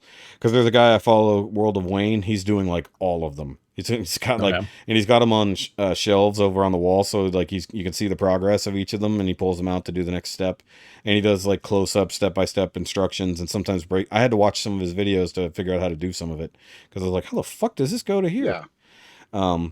But yeah, I mean, it's complicated. It's not for the faint of heart, but if you have basic mechanical skills in a very literal sense, you know, and you're gonna need super glue for some of it, because like getting some things to stay in place, you just need a dab of glue. You know, any kind of hobby glue would work too. You just don't want to melt it, and you don't have to paint anything if you don't want to. You can add stuff, like Adam Savage is weathering his as he gets it.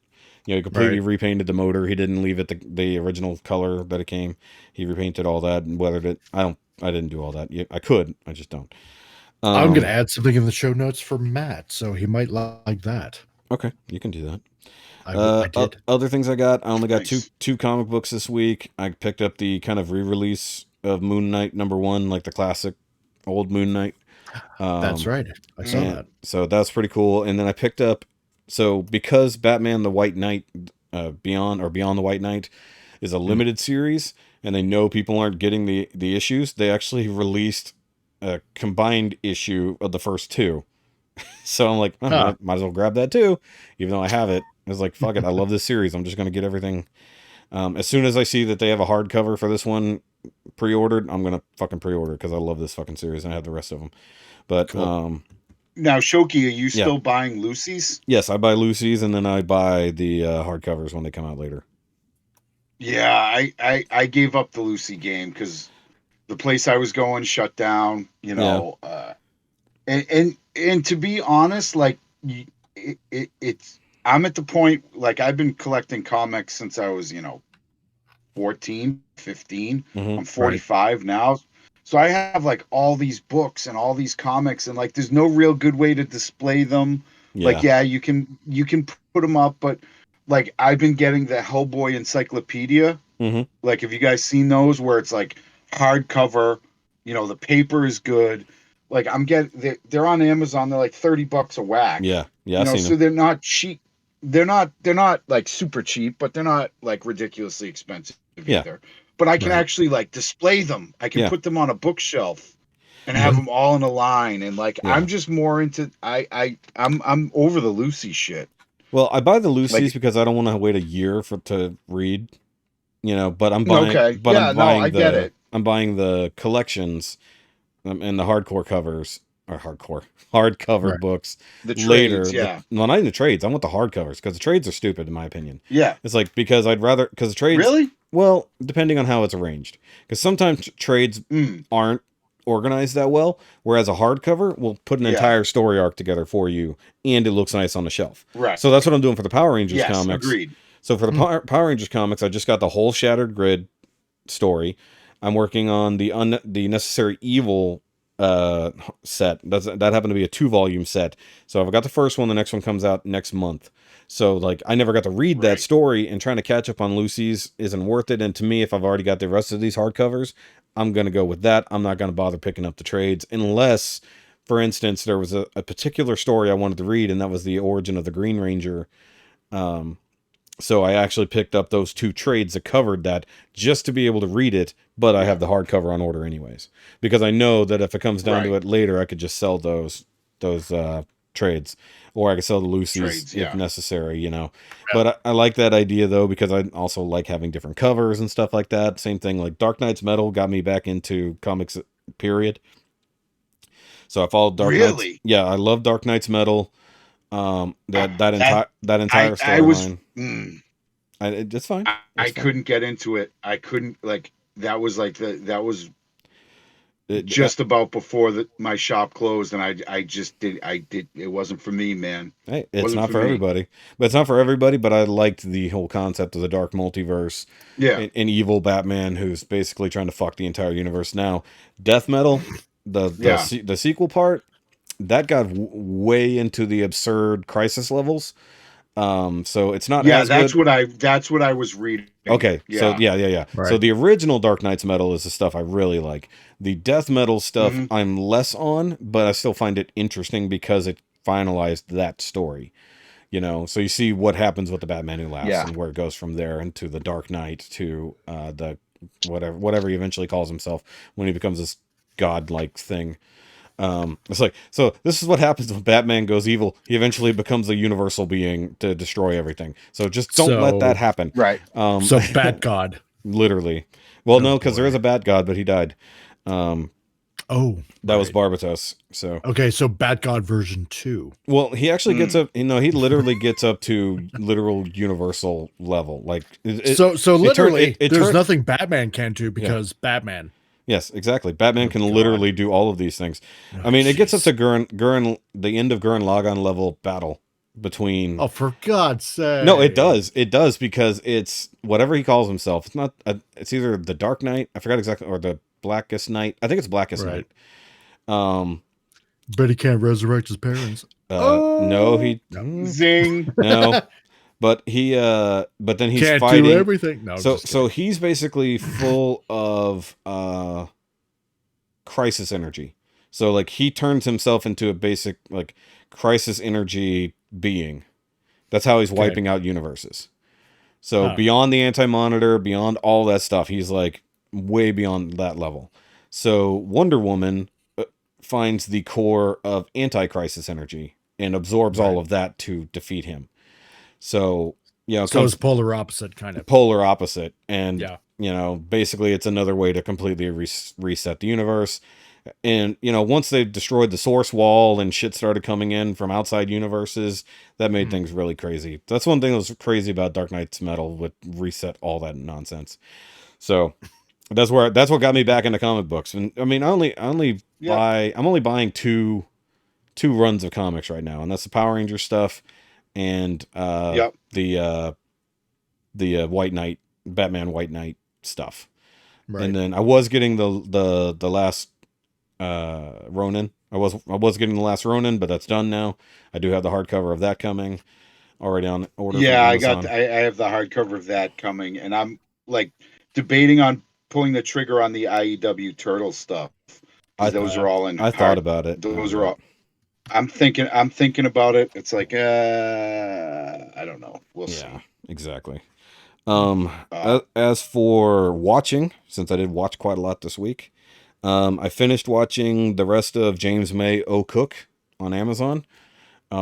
Very interesting take on a cooking show because it's James May. He actually had some interesting recipes in the last few episodes, and I was like, I could do that. So I enjoy that show. If you like Top Gear and you like those idiots, by all means watch their spinoff shows like Clarkson's Farm and stuff like that. And then Hammond has a whole shop where they just kind of make crazy shit too. I forgot what the show is called, if he has a full show behind it or if it's just a YouTube series. But they just make some crazy stuff, whether it's custom cars or weird farming gadgets or something like that. So that's pretty interesting. Of course, I watched Obi Wan episode 3. We'll talk about it. Boys season 3, first 3 episodes.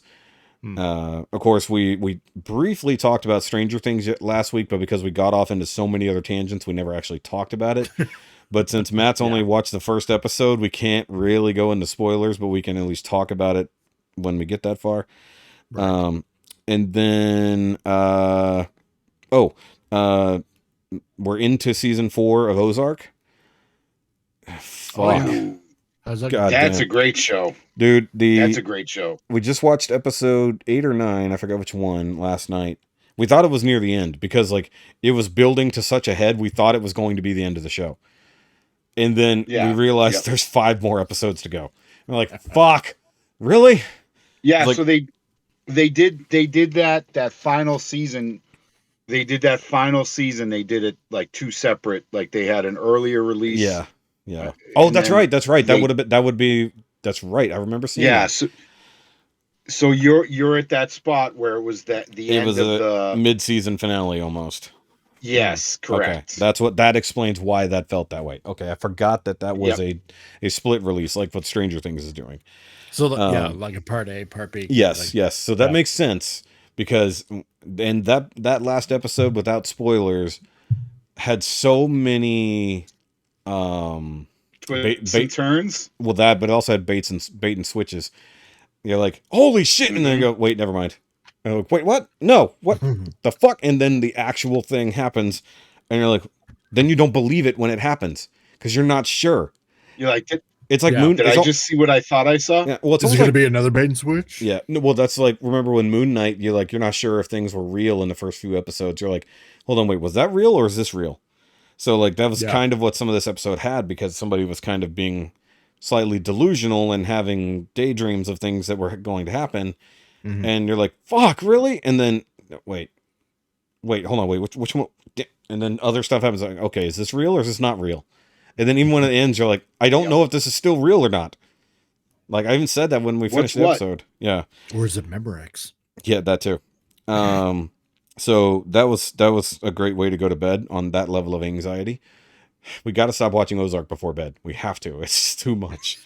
Yeah, you got to watch World War. Exactly conducive. Yeah. You got to watch World War II documentaries to come down. Yeah.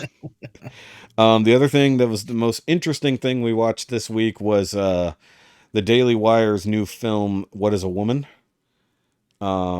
Yeah, I gotta get around to that. I do think that more people need to watch it because there's a lot of important information in there. Oh yeah. And it because I've watched the trailer a few times, and it's not a misleading trailer by any means. There's only one thing in there that I actually don't think was in the episode itself or the movie itself. Yeah. But what's the premise? The premise is literally so getting into the trans discussion. The premise was he asked the literal simple question on Twitter, what is a woman? That's it. Those words only. Yeah. That's what started. Yeah. So Matt Walsh, the guy who actually made the documentary. So he literally just asked the question on Twitter, what is a woman? And first of all, the amount of backlash he got just from asking the question was absurd. But then he also was not getting a real answer. He was not getting an answer from anybody. Like, that was the crazy part. Just because people were like, were they afraid to say something that was going to be, quote unquote offensive? Or that could be part of it. That is part of it, I'm sure. Yeah. Especially on Twitter, for instance. But what it sparked was him actually traveling the country and or world, because he does go outside of our country, and asking the question. He's interviewing actual experts, actual doctors, psychologists, social, what do they call that?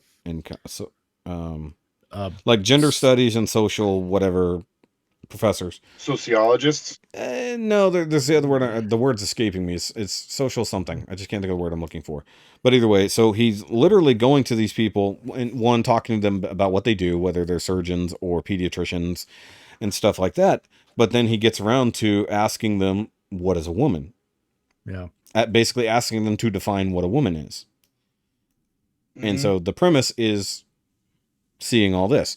But then he also interviews gay people, he interviews trans people, he interviews men, women, and the like, and about their different experiences and stuff like that. Hold on, I got something in my mouth. Yeah, what the fuck is that? I think it was a beard hair. It just creeped Your up. Tongue. Fucking Matt knows beard hairs sometimes get away from you. You're just talking, and it happens to the best of us. You're just talking, and it just goes, But so. What is a hair? What is a hair? It's cells that grow out of your face. It's a rabbit. Yes, that too. How do you spell it? That too. Yeah, there we go. But either way, it was a very interesting movie in the first place. Yeah. Like and it has a minor narrative behind it just to keep it as a quote unquote story, but it's not like it's not fictional. It's just he sets a fictional premise of. He comes up with the idea, and then he's just going around to travel and asking people the question, and then that's the story behind it, as it were. So like just put a basic narrative under it, not just making it a straight documentary. But I found it very interesting the people he talked to and their responses depending on where they are, and then the actual the actual conclusion was obvious, I want to say, but Yeah. It is. Rather. I didn't see it coming. So I think, like, if you have access to it, I mean, like, you could sign up for the Daily Wire to watch it and any of their other films or stuff like that. I'm whether or not I stay a subscriber to them, I don't know, but at least I want to go through the next month for Candace Owens. Yeah, Candace Owens. Well, Candace Owens has a film coming out next month, so I want to. Or later this month, so they're smart. And that Gina Carano movie too. Oh yes, the new Gina Carano movie is coming out later this year too. Ugh. Death on a Prairie. Fucking can't. I can't with Candace Owens. I'm sorry. Well, look, I fucking can't. Look, I'm kind of with you. I don't like her that much either. I like her points of view, but I don't really like her. Like that's what it is for me. Like, she has an she like I like what she does, but I don't like the attitude she does it with. Does that make sense? That makes sense. I like when you fucking deny climate change and that people don't have a fucking don't have a response to that. Like, don't have, like, when you're just like, well, 9 out of 10 scientists believe in climate change. Well, there's one. It's like, motherfucker, are you the one person who's like, well, that one dentist who doesn't believe in flossing? I knew you were like, I'm going to sign. You know, like, get the fuck out of here. Like, I can't with it. I fucking can't. You know, and just like her vapid, like, she's just fucking vapid.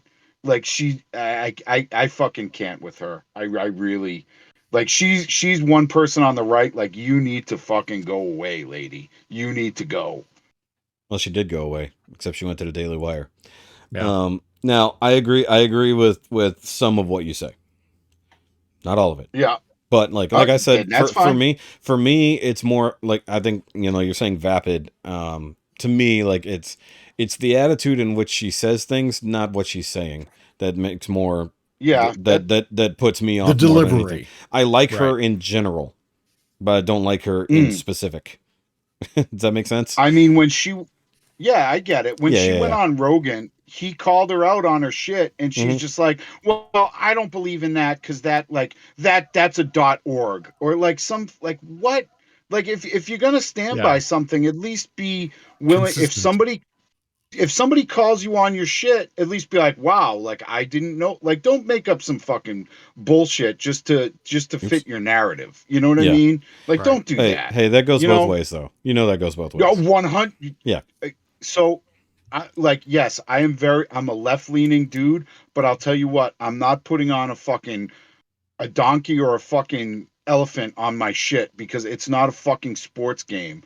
I can take some shit from one side and be like, yeah, I agree with that. Like, that's legit. That makes a lot of sense.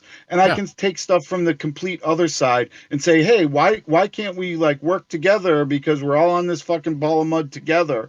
Yeah. Like, that shit doesn't matter. It doesn't matter. Like, the red and blue, like, all that shit is it's garbage. It's all fucking garbage. I agree. And when you tribalize yourself and like, I'm on team this and I'm on team that, like, that's the fucking problem. And that's what the fucking people in charge, that's what they want. They want us fighting about they want fighting about some insignificant bullshit that, like, if you just come at it like, I'm a human, you're a human, I want you to be happy, I want you to be happy. How can we make that happen in a reasonable, rational way without calling people fucking names and calling people, like, you know, there's a line. There's a line.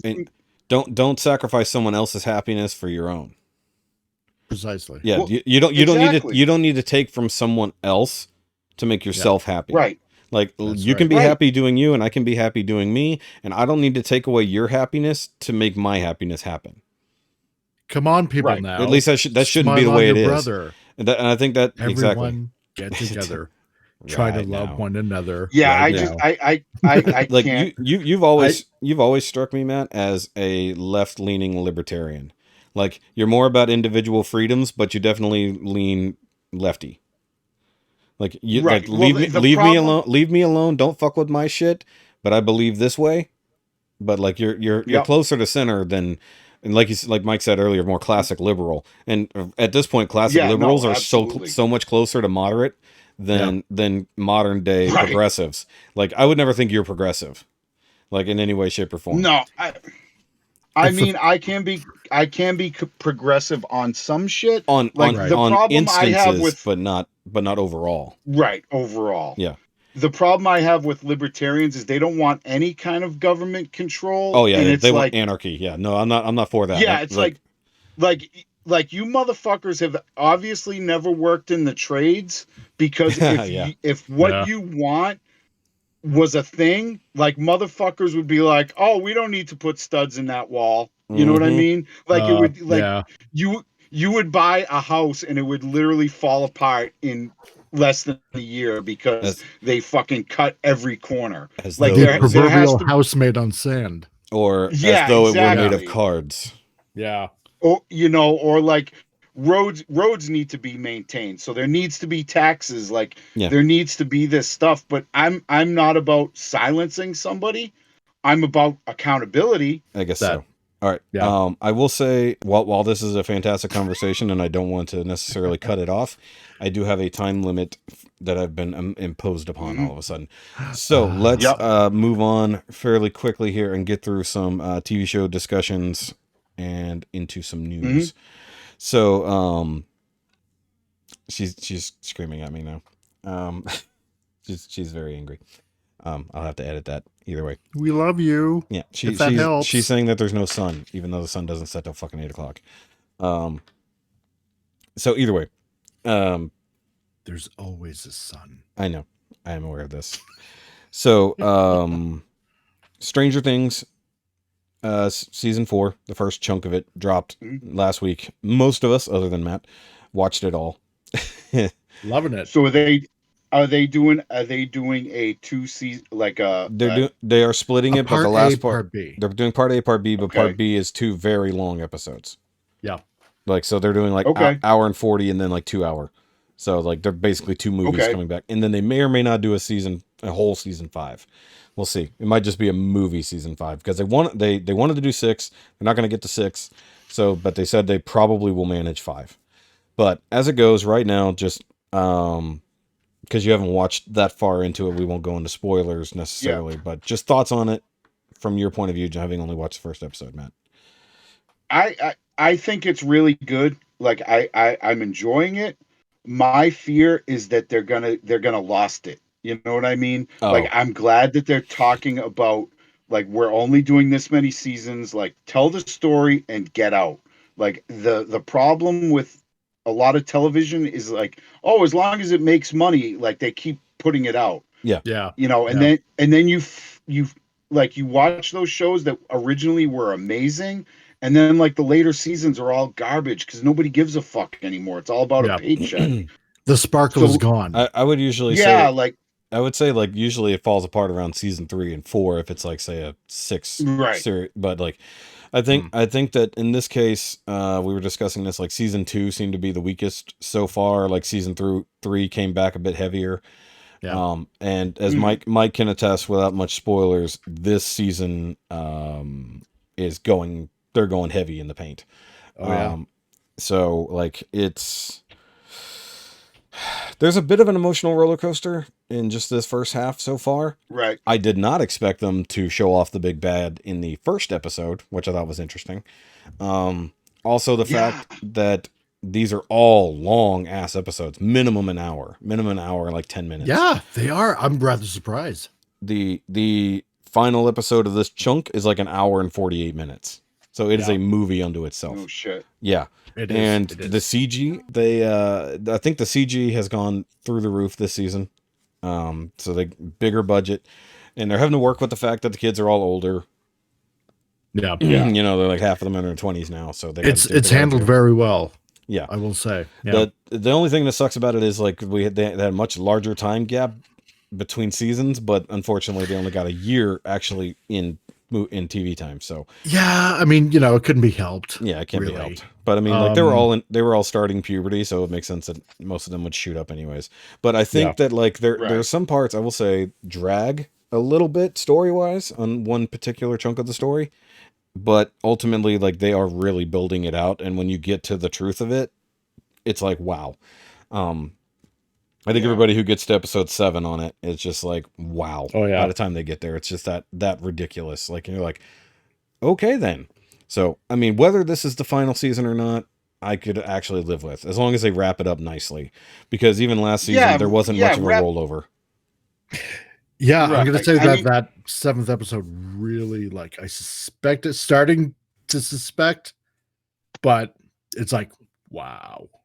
Yeah, I think they need to wrap it. They need to wrap it up. They need, unless they do a big time jump where the kids are like, at college or whatever. Yeah. I don't know where they need to. I don't know where they go from here. That's what I'm going to say. It's like, because what I would like them to do is to take another group of kids and a similar story and place it in the 90s. I'd be okay with that. I think I think that, well, because so much of this literally centers around 11 and what happened with her, I think bringing anybody outside into this story in this way, because all of this is tied together. Everything is ultimately tied together. Yeah. I think that there's only one real way out of this story, and I think it's where they're going to go. I'm not going to say it out loud because I don't want to spoil anything. But like, I think a spinoff is not going to make anything good out of it, because all of this, any spinoff would have to do it. Yeah, any spinoff would have to tie directly back, because it wouldn't make any sense.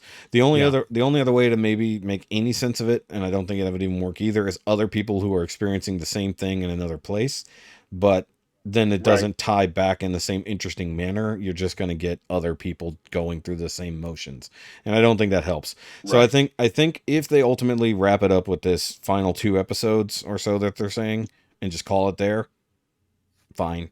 Do what you got to do. Make it 2 incredible episodes that wrap up. Like Game of Thrones tried to do, but didn't necessarily make happen. Then we'll be good with it, because I think that they're finally telling the ultimate story that they wanted to tell, and as long as they give us a satisfying ending, I don't care. It's just like they're getting to a point that they either have to go full absurdity, and then nobody likes it, or they give it a logical wrap up with a good ending. As long as it makes sense, as long as it works, and don't leave any tails. Or if you're gonna leave any kind of tails hanging, make it to where like the time skip is like 20 years and we're dealing with a whole new set of people. But like, that would be fine. That'd be okay. That too. Come back to it way later. Come back to it like 5 years later, and my fear though is that because this is Netflix's golden goose. Are they gonna keep it going just because like their shit is kind of falling apart? The Duffers won't, because the Duffers are directly involved. If the Duffers aren't there, I think they can't. So I think if the Duffers are already done, they're like, look, we're done. We really want the story to be wrapped up. We don't want to drag it on forever. Like had nothing happened, we would have got 6 seasons and the story would be slightly less compressed. But because shit happened over the last few years, they've really had to stretch out their goals, and then basically had to compress. But to tell the best story they can without over compressing and cutting, I think is what their goal is. And that's why we're getting 1.5 hour episodes. It's like, instead of getting 13 episodes like you talked about, we're getting 7 episodes that are 1 hour and 13 minutes. So give me mini movies. Give me mini movies that don't break the story in any bad way. It's like, so sometimes you got to cut an episode down to fit runtime, but you leave either one episode sucks because it's leading to the next episode. It's like, just give me both episodes in one. Don't give me a 38-minute episode and then a 27-minute episode. Give me a fucking 60-minute episode. Don't break the story for time's sake. Leave it all together. It's like what we do with this podcast. Sometimes I edit the fuck out of this. Let's be honest. But I think that I like where they're going. I like what they've done so far. I was scared with some of the stuff they first did. And then like the stuff going on with 11 in California at the beginning, like, considering we talked about bullying the other week, like I felt a lot of that. And then the stuff that happens in a little bit with that, I was like, I think was both shocking in that it happened, but then you also got that yes kind of situation. It's like, it's a mix of emotions, and I like how they tie that in. Like when you get a mix of those emotions when you see events happen. It was good, because I will fully admit, when we saw that part, the bullying stuff, because I don't want to give away too many spoilers, but yeah, exactly. The one point with the skate, I'll put it that way. Yeah. Without going further into it, my wife and I are like, yes, right. And then our daughter, our 12.5-year-old daughter, is like, but that's not right. Exactly. And you know what? And I'm like, you know what? You're right. It isn't right to do that, what she did, but there was catharsis. There was some catharsis there for a lot of people. True. But I'm saying, you know what? You know, where your mother and I in high school were bullied really bad. You really feel that, like, God, I wish I did that when I was that age. Yeah. To make it stop. But she's justified, but at the same time, it's not right to do. I'm trying to remember. I'm trying to set a good example for your kid. So Matt, help me out here, because it's been a week since we watched it. Did the first incident of bullying with 11 happen in the first episode? Yeah, because there was that blonde girl who was just an incredible piece of shit. Yeah. Did the diorama thing happen in the first episode?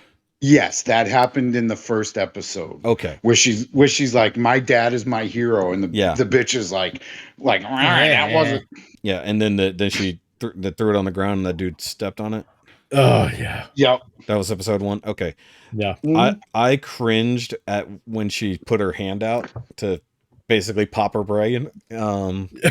Because like I cringed at it because I knew it wasn't going to work, and then I realized that feeling. Like that's the craziest part, is like you feel what she's feeling because you've gone through this emotional roller coaster already with her, but then you also get that, oh, this is how this looks, and then you just like you cringe on the inside, and you're like, oh fuck. It's just like at first you want her to be able to literally pop her head or make her neck break or whatever, like she's done to other people in the past. But then you think also, oh, she literally just tried to kill this girl. Like in her mind, she killed this girl. Part of you is 11, and then part of you is like, oh, people watching. Yeah, part of you is 11 directly into people, and then you're a neutral person who has no idea what's going on. So either way, that's one reason I really like this season. Go ahead. Can we all agree what a great job they do on casting and getting these actors? Yes, these no-name actors who are amazing. Yeah. Yeah. Like Steve, remember Steve from season 1? You're like, fuck this guy. Yeah. Like, and now I'm like, I'm a big Steve fan. Joe Curie is awesome.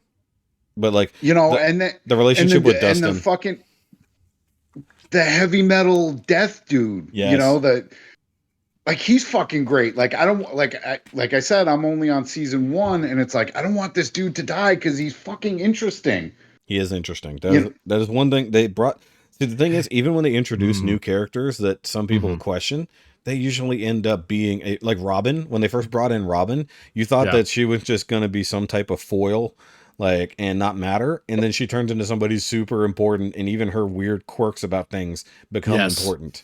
Yeah. So like, even the little sister, what's his face's little sister, when they brought her in season, where they hire her to. Yeah, where they have her come play the D&D in the first episode. It's like at first you're like, oh, we don't need the little sister tag along. Come on, and then she starts talking shit to everyone. Like, I know, right? On the highest and fucking degree. Fucking a gem. Yeah, it's like, so really like a side character that ends up being important and interesting.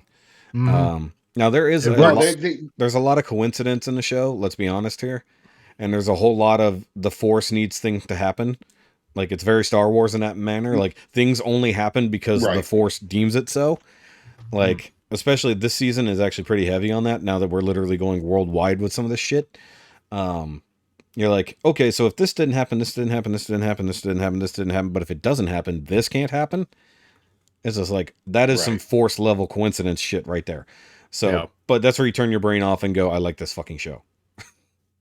No, I would have to say, other than Ozark, it's probably the only reason to keep Netflix. I agree, except Netflix has some good comedy specials. No, Netflix. Now. Yeah, I mean, There are a couple of reasons to keep Netflix, but I would say number one is Stranger Things. Yeah, I agree. I agree with you on that. But speaking of the Force, Kenobi episode 3. I know you're not there yet, Matt. So we'll talk about it in hushed whispers. No, I've watched it. Oh, okay. I thought you only watched the first one. You're caught up on it then. Nope. I'm all caught up. Okay, so that thing you didn't stop at episode 1. You watched the whole thing. Okay, good. No, that's our Friday night show right now. I got you. So you did the first 2 at once, and then you caught up on this week. Okay, cool. So I think I thoroughly disagree with Mike on this week's episode. I thought this was a return to form, where episode 2 was a laughingstock. Okay.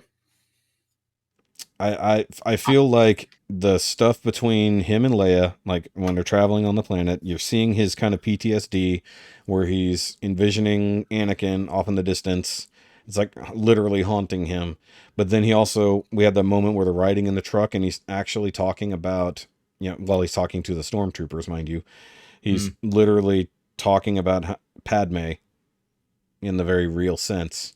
Talking about missing her and the kind of person, how he sees Padme in Leia.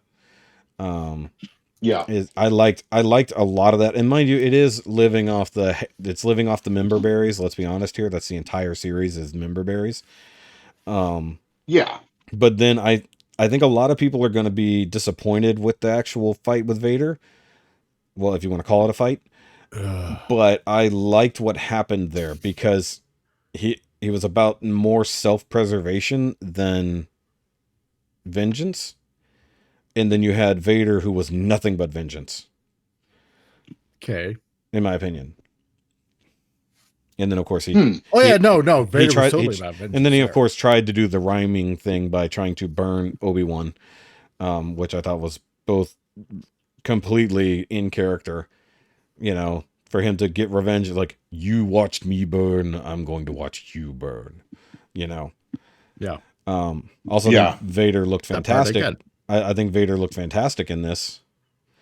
Hayden Christensen is like 6'7". Yeah, that's true. So is he that tall? Yeah, he's tall. Is he that big? I don't think he's that big. I'd say he's in he is 6'3" or so, but okay. I don't know that he's in the suit. Let's be honest here.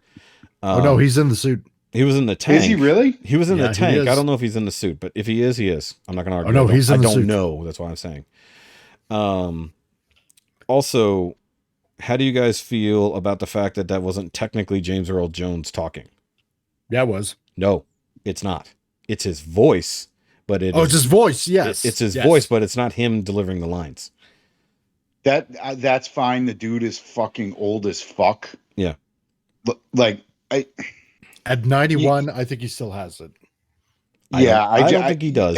But I think they had to crisp up his voice. Well, it's entirely digital. He did not deliver a single voice line. This was entirely digitally created. Where did you really? Okay. So if you don't know this, so during Book of Boba Fett, young Luke. Yeah. That's not Mark Hamill. That's not nobody saying those lines. Those are 100% digitally created based off of. It's basically deep faking voices, for lack of a better term. Yeah. So they have all of the reference from any Star Wars movie when Luke was young. They either have someone actually deliver the lines and then it is digitally altered to sound exactly like Luke, or it's completely digitally created on a computer. The lines are fed in and then it puts it out the right way. Because I just read a recent article that it is actually James Earl Jones delivering those lines. It's not. It literally is not, because if you go down through the bottom of the credits, what is the name of it called? I think it's Respeecher. I think it's what the name of the company is. It's called Respeecher, and that's what they do. I'm going to have to look at that again. Yeah. So if that's the case, I am shocked. Well, why do you think it sounded so crisp? It sounded crisp and perfect, and it didn't sound like old ass James Earl Jones, who did it for James Earl Jones did it in Rogue One. So that was him. He did it in Rogue One, and I'm sure he did it a little bit in Clone Wars or Rebels, whichever. I guess it would be Rebels, not Clone Wars. But also, like, they did it. even back then in the scene once his mask broke when he was against Ahsoka, they actually overlaid Hayden Christensen, or not Hayden, but the guy voicing Vader, Anakin. Yeah, Anakin. Yeah. They overlaid the two voices together digitally. Yes. And then they did that again later. But no, they're using a company called Respeecher, which is the same thing they did in Book of Boba Fett when they replicated Luke. So not only deepfaked Luke's face very, very well, they deepfaked his voice. That actor didn't say a fucking word. Mark Hamill didn't say a fucking word. Or if he did, they digitally de-aged his voice using that technology and deepfaking samples of all of lines he's ever spoken back in the day to create this. Yeah, because I know Hamill totally sold his rights, his image, basically. Exactly, and you think to Disney. So James Earl Jones doesn't have an image, but his voice is there for Vader. Now, while they don't have a ton of things for that, because also his it's not his straight voice. Obviously, he does some stuff to be Vader. Right. So that the inflections and the way it talks and stuff like that. And also, if you notice, like, because James Earl Jones' voice has gotten deeper over time. Yeah. This one wasn't, I don't think, as deep as the last time we heard it. I think it was slightly, because it's supposed to be a younger Vader. Right. I think there's a little bit of pitching going on there to make it a little bit lighter than it would be in the latest recording. So no, it's done digitally. Now, as far as I know, he's credited for it because it is his voice. So they have to give him credit because it is his voice. It is his vocal likeness, for lack of a better term. But it is, either way, it was done. It was done by Respeecher, which actually makes it super easy because in this case, you can make Vader sound dead on perfect. Yeah. Yeah. So yeah, a lot of people believe it was him literally doing it, but no, it's not. It's crazy. You know what? I don't give a shit. Oh, I know, but some people do. That's the thing. Yeah. Well, some people need to find a fucking hobby. Like they do. It's called complaining on the internet. I recall William Shatner saying the same thing. Yeah, and is this a show? But I'm actually good with it. I'm like, good. That means we don't have to put 90-year-olds through torturous voiceover activity. Right. And I'm right. But give them the money they're due for using their vocal likeness. Yeah. Right. No, I'm fine. Yeah. I'm fine with that. Okay with that. As far as the episode, I feel like the first one was the best one. Yeah. Then the second, then the third. Okay, so you like the third one least. Yeah. Okay. At this point. Okay. Third one is just a bag of smashed assholes. No, I'm not going to say it's a bag of smashed assholes. But then again, it's only going to be 6 episodes. Let's see how far down it goes. I'm going to be honest with you, Mike. I think you're going to have the exact same complaints with this that you've had with so many other series. Maybe. Because I'm going to accredit it to being a Disney problem and the way they arrange things. It's full on a Disney problem. Yeah. I think it is becoming a Disney Plus problem. And it's becoming a Lucasfilm problem. I think ultimately, yeah. Yeah. Because I was really nervous because Obi Wan is my favorite Jedi. Mm-hmm. Yeah. I was very nervous about how this was going to take place. After the book of Boba Fett was terrible. It was like that was not good. There were some good episodes. There were some good beats. Yeah. But overall, it's not a good show. Yeah. No. And I was afraid this was going to be the same kind of ilk. There is some of that vibe with some of the Leia stuff. Yeah. But overall, like, I'm pretty happy with it. I like what they're doing.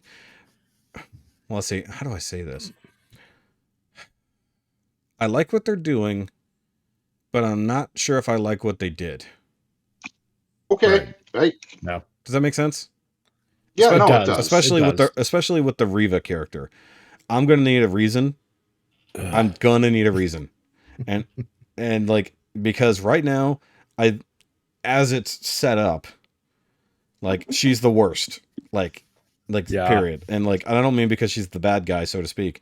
I think that, like, how when we discussed it last week in depth, her character is written like trash, and I'm gonna need a reason for her character to not actually be trash. And hopefully we get that next episode, because next episode seems like it's going to be a Reva Leia centric episode. Oh, of course it is. But it has to be at this point. she can act. She was in the Queen's Gambit, and she was excellent in that. And she was fine. I think it's a character / script problem. I think they're not giving her a lot to work with. So far, my biggest gripe with her is like she's too normal looking. I think that's everyone's. Why is she just a person? Most of the Inquisitors are weirdos or they're wearing a mask. Yeah, they're very alien. To me, it's not the reason what Lucasfilm is saying, because they're preemptively before the show came out, it was like, oh no, it's gonna be racism, and now after, I mean, even with Ewan McGregor doing a stupid freaking car video, oh no, it's because of racism. No, it's not. You have a shitty script and you know it, and you're looking for someone or something to place the blame. I just realized. Well, to be fair, Mike, people came out of the woodwork and are some people are literally coming out of the woodwork and calling her the N-word. Like idiots on Instagram. Idiots on Instagram. But I'm talking about the majority. The majority, it's a crap story. That's what I don't think the story is crap. I think her dialogue, like there's nothing. The script might be. She's not written well. Yeah, she's not written. No, she's not.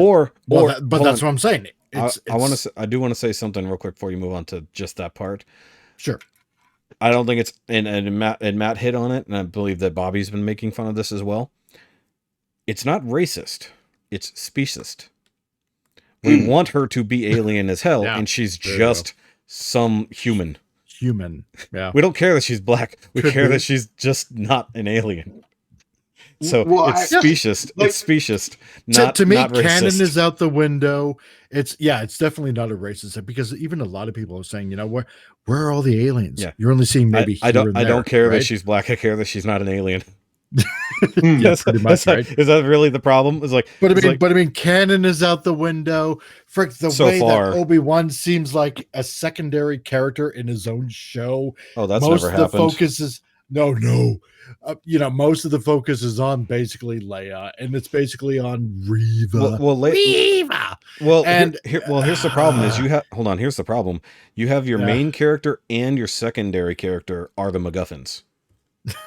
Basically, like what? Because Leia is his MacGuffin. Organa could have sent an entire platoon, right, of people. No, he couldn't. Get his daughter. No, he couldn't, because it's political. They're saying he couldn't. They're saying he couldn't.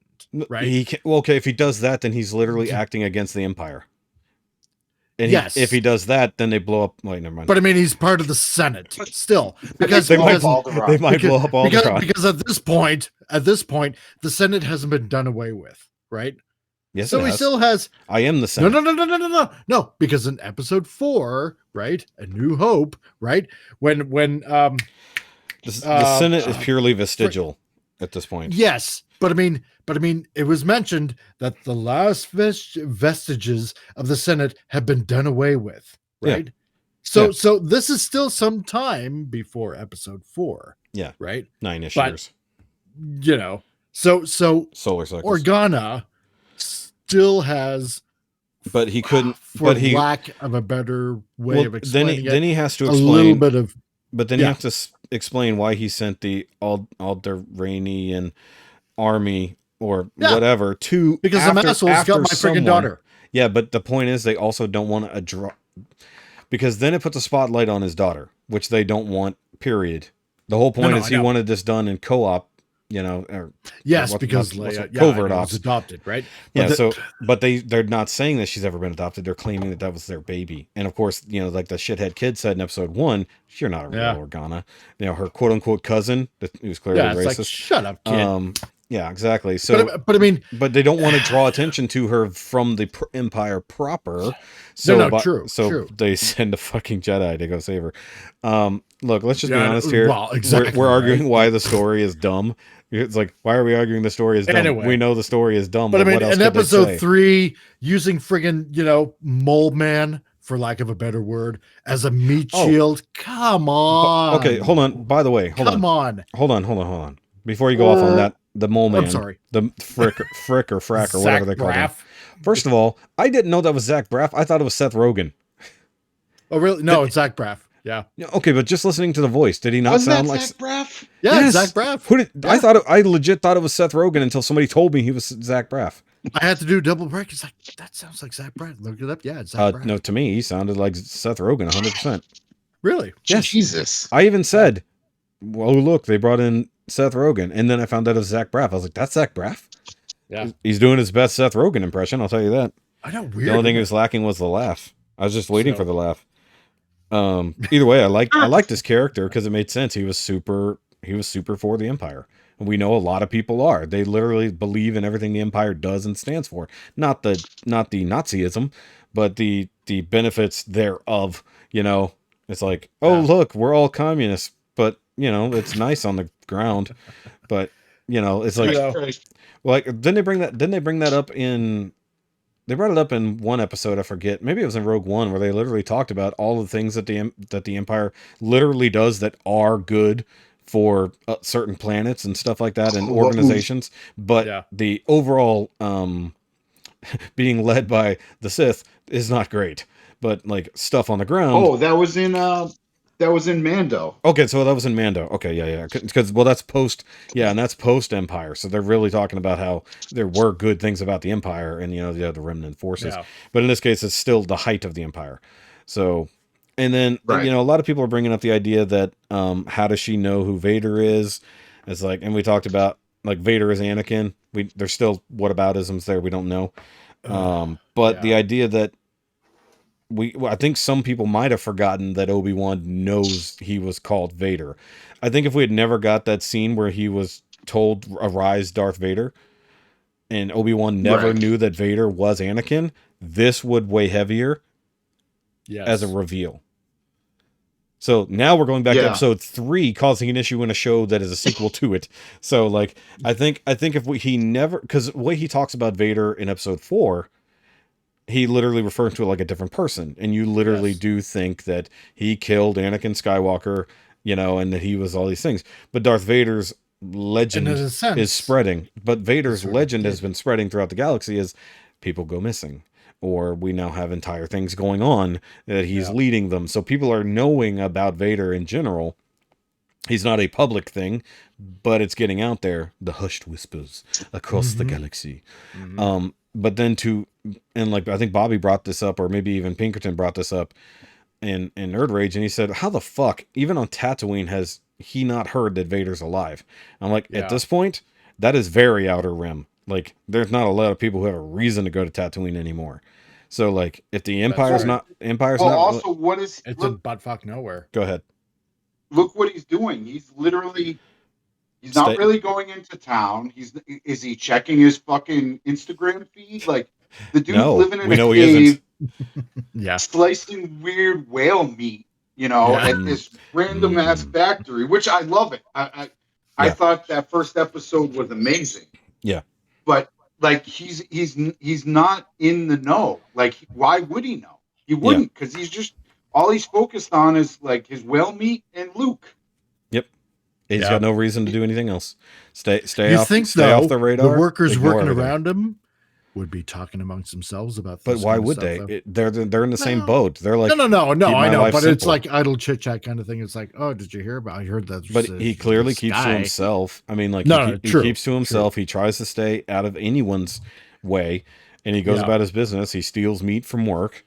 Doesn't bother probably doing anything with credits except for parking his EOP or whatever. Whoever he pays to park his EOP. It's like he takes off Jawas. Yeah. So, dude, his relationship with the Jawa was great. He's stealing my parts and then selling them back to me at an upcharge. You could at least clean them. Yeah, you could at least clean them. I honestly thought that was a great interaction. I like seeing him interact on a personal level. And I really enjoyed him talking about his family and what he barely remembers. And in that same moment, he starts talking about literally like the downside of being the way the Jedi used to do things by bringing in Force sensitive babies, essentially, Right. So which is totally canon. Yeah. Also, the other part that I thought was really interesting was when he's talking about you think he's talking about Padme in that first episode where he's like, yeah, I knew somebody, she was a leader, she was brave and she was strong and blah, blah, blah, blah, blah. Yeah. All I could think about was that he was talking about Satine. Yeah. Maybe. Yep. Maybe. But he could have, either way. You could make a case that he's talking about both. Well, he was definitely around a lot of strong women in general. I mean, right. So that it could be any of those super strong women he loved. Yeah, any of the strong women he loved. So yeah, it could be either one. I thought the same thing. I didn't think about it till just now when he's talking about his family, and he talks about his brother, his younger brother, or baby brother, because either way, technically speaking, his brother could be older and he's barely remembering him, not necessarily younger. Yeah. But then I also thought about it as like in that moment, one, he's literally talking about, I had a brother. I think I had a brother. And then you think about how he treated Anakin as well. It's just like, oh yeah. It's like, I had a brother, but did I have a brother? The younger one or the older one? The one that, he looked up to but lost at the same time. I don't know. There's a lot of things in there about lack of family and developing a family within the workforce, as it were. Being cut off from everybody who cared and losing everyone you care about and having to be a complete hermit. Right. Like, fuck with your brain, man. If you think about it, Obi Wan has the most tragic story in all of Star Wars. Aside from Anakin? More than Anakin. Really? More than Anakin. Okay. I wouldn't say that, but I get what you mean. Like literally, you start off, your master dies, you're ready to like go off on your own. You get saddled with this fucking dumbass kid. Now you got to train this fucking douchebag. Not only that, a kid with a destiny. Right. Yeah. And you're just playing second fiddle to this motherfucker. Then you meet a girl, you fall in love with her. She's fucking amazing. But, sorry, you're part of this fucking dumb monk order. Like, okay, great. Then your fucking buddy, like, totally betrays you, tries to kill you. You have to cut him down. You cut him down. Okay, like, I'm a loyal subject. I do what I'm told. Then it's like, oh, now you got to go on this fucking desert planet and live in a fucking cave and subsist off fucking whale meat that you're stealing every day. Your only friend is a fucking stinky ass Jawa. No, he buys food. He buys food the same way because we saw him make the weird puff up bread stuff. So he does have food. Okay, so the meat is for his Eopie. It's not even for him. Yeah, he steals for his. Yeah, he steals to feed his horse. Right, and he's living in the fucking desert like a dickhead. His horse camel bird. Well, look at it this way: he's literally living off the grid on one of the most off the grid planets there is. So, like, he doesn't even turn his TV on. He doesn't have a TV. He buried it in the desert. Not only that, he had to go bury his cool laser sword. Oh yeah. Also, okay, I'm not gonna lie. I love the fact that he went and dug it up, and of course, Anakin Saber is there too because it makes sense that it would be. Yep. But even if somebody raids his house when he's gone, like say a Jawa, he can't accidentally lose his lightsabers. So I like that idea. But then also the fact, just how the fuck what's his face finds him in the middle, finds his cave in the middle of the desert. Okay. Sure. We'll just ignore that. We'll just ignore that super rich senator guy can find you without a problem, or he just somehow traced the signal because it was like a direct. No, I thought he had that little tracker thing like that. That's like one of those old school like it's like a fucking walkie-talkie. It's just like I guess maybe that's what it was. Maybe I did think he was going to bring out the old the old Schick communicator, but he did not. He brought out one of the more modern ones. Oh, that would have been cool. Yeah. That would have been a fun Easter egg moment. But either way, I'm liking the series, but I want it. Yeah. See, this goes back to our fan expectations. I don't want to have expectations of this show at all, so that I can enjoy it for what it is instead of being disappointed for what I want it to be. So that's where I'm trying to be as neutral as possible, and that's why I liked this episode. I liked this episode. Because I liked what it did. I liked instead of bringing us a giant cast, shit spread out across the galaxy, trying to keep up with 15 different people in 15 different situations, we're dealing with this dude and this girl who are trying to get back to safety on a path they've been thrown onto that they have no clue if it's going to work at all, because they don't even know about this underground network that's going on. because Obi-Wan has kept himself out of all of it. Leia lives a princess life, essentially. So, like, what would be interesting is, like, her getting out and seeing the world and seeing all this shit develops her into the Leia we eventually see who works for the Resistance. Right. Is actually kind of cool that this experience could lead to Leia being that way. Although we still got to figure out how she doesn't know who Obi-Wan is in the future, or whether that's a playoff of whatever. That doesn't matter. We're not going to argue about why that's going to be. We'll find out eventually what happens.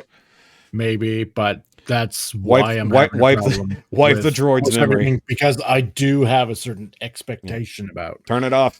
I'm telling you, turn it off. Turn your expectations off. But see, I can't. Too much head knowledge. No, but see, you have to ignore it. You have to. And I told you this. You've got to do it. You're only going to ever ruin shows for yourself. Because Moon Knight was ruined for you. This is ruined for you. And even Matt, being the Obi-Wan lover, has to fight his own expectations to let this be what it is. Yeah. You have to let it be what it is, not what you want it to be. If you hate it, for what it is, that's fair. It's not about what I want it to be, because no story is going to be exactly what I want it to be. Well, yeah. But there are certain characteristics. But you pull out the yardstick, whether it's a full yard or whether it's 32 inches. Either way, that's the thing. It's like, how many amount of inches close to it does it have to be for it to be acceptable, or is every inch given going to make it worse? No, and I get that, But I mean, that's a legit question. We're never going to reach those expectations because the bar is going to be only so high, and if it never reaches that bar, I get that. And this is why you have to break that yardstick, and you have to go. I'm gonna measure it against itself. Too many mistakes that I know that are in this, but that doesn't line up to a lot of things. Yes, but that's the thing. But you have to let it stand on its own, not stand against what came before. I know it's part of the same story. I get it. I know your argument. Yeah. No. I know you know my argument. Yeah. It's just the thing is, where all these stories are supposed to be interconnected and supposed to make sense. Yeah, but I mean, they've already fucked up their own canon so many times. Oh yeah, no, and that's why I got a problem with it, because it's part of the EU now. So bad. It's part of the EU now. Obi-Wan takes on 5 stormtroopers after getting off that thing. Right, uses Mold Man as a freaking meat shield, but 3 more stormtroopers comes on. Oh, I'm instantly going to surrender. Because he doesn't have the he doesn't have the power loader, which is slow as frig after Darth Vader drags him through the fire, right? Not a problem. Okay, great.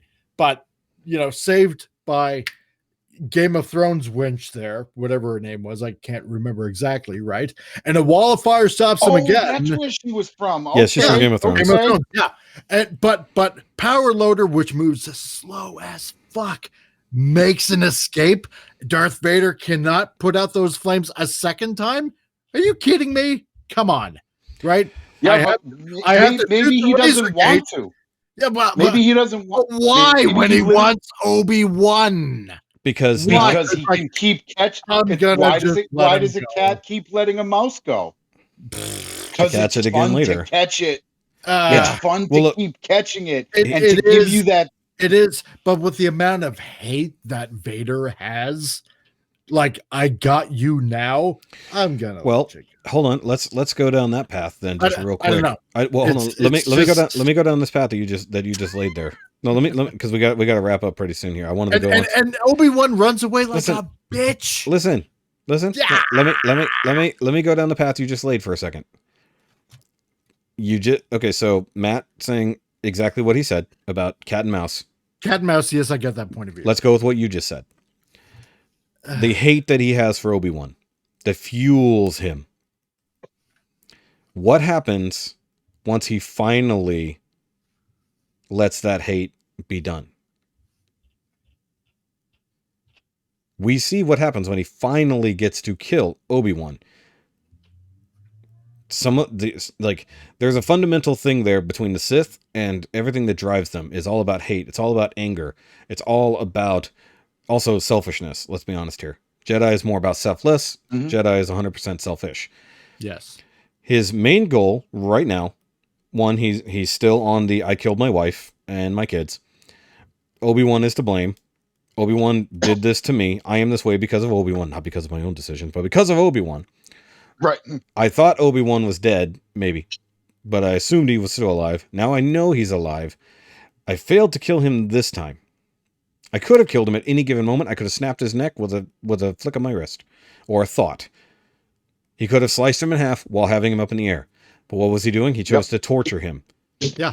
He didn't choose to kill him outright. He tortured him, and then he was going to continue to torture him once he was in his grasp.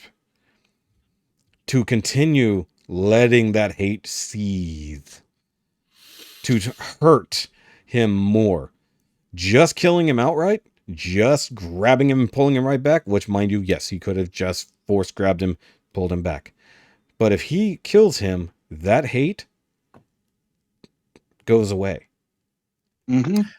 That source of that hate. That is a way of looking at it. I'm just saying that he could have easily got Obi-Wan back. He could have, right? And I'm not going to argue that he should have. And captured him to keep on torturing him. But now he knows he's on this planet.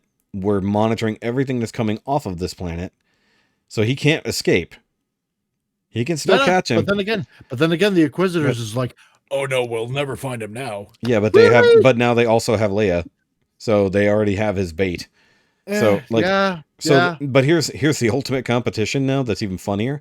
Reva wants to get Obi-Wan for herself. Vader, for Vader, but now Vader had direct access to Obi-Wan, so it's like. Would she be so bold to be like, that was my gift to you and you fucked it up, and actually talk shit direct to because Vader is also not on her shit. Remember, she called him, and then started bringing up the Grand Inquisitor, and she's like, shut the fuck up. I don't care about him. I don't care about you. I want Obi-Wan. And then she's like, okay, I like that he put her in her place a bit, and then she still tried to be high and mighty after that.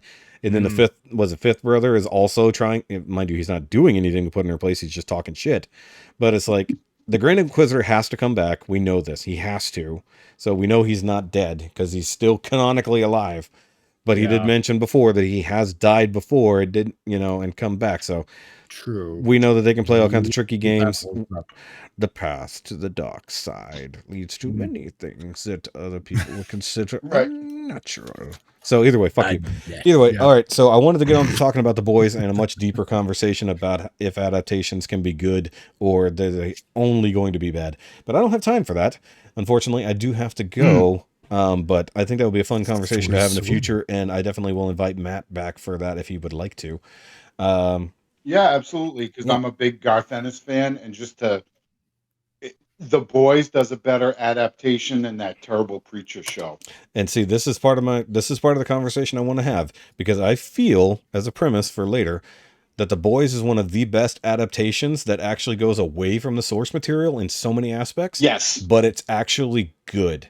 Whereas, Mike's argument with Moon Knight, it's too far of a departure from the source material and therefore is not good. So the question is, when we get to this overall discussion, because we're not going to have it right now, why do we have where the line is for adaptation being good or shitty? So look forward to that conversation in the future. I like having a teaser here all of a sudden, and I hate having to cut an episode short, but I am out of time. You bastard. Fortunately, I have an angry wife I have to go be subservient to now to make up for it. But guys, make sure you hit the like and subscribe thing wherever it is you are listening and or watching for us. And of course, if you leave comments, we will read them and try to answer them. And if you want to contact us directly, otherwise, you can email us at NowYouMadeItAwkwardMail@gmail.com. Please send us questions and discussion topics, or just your thoughts on the things we discussed.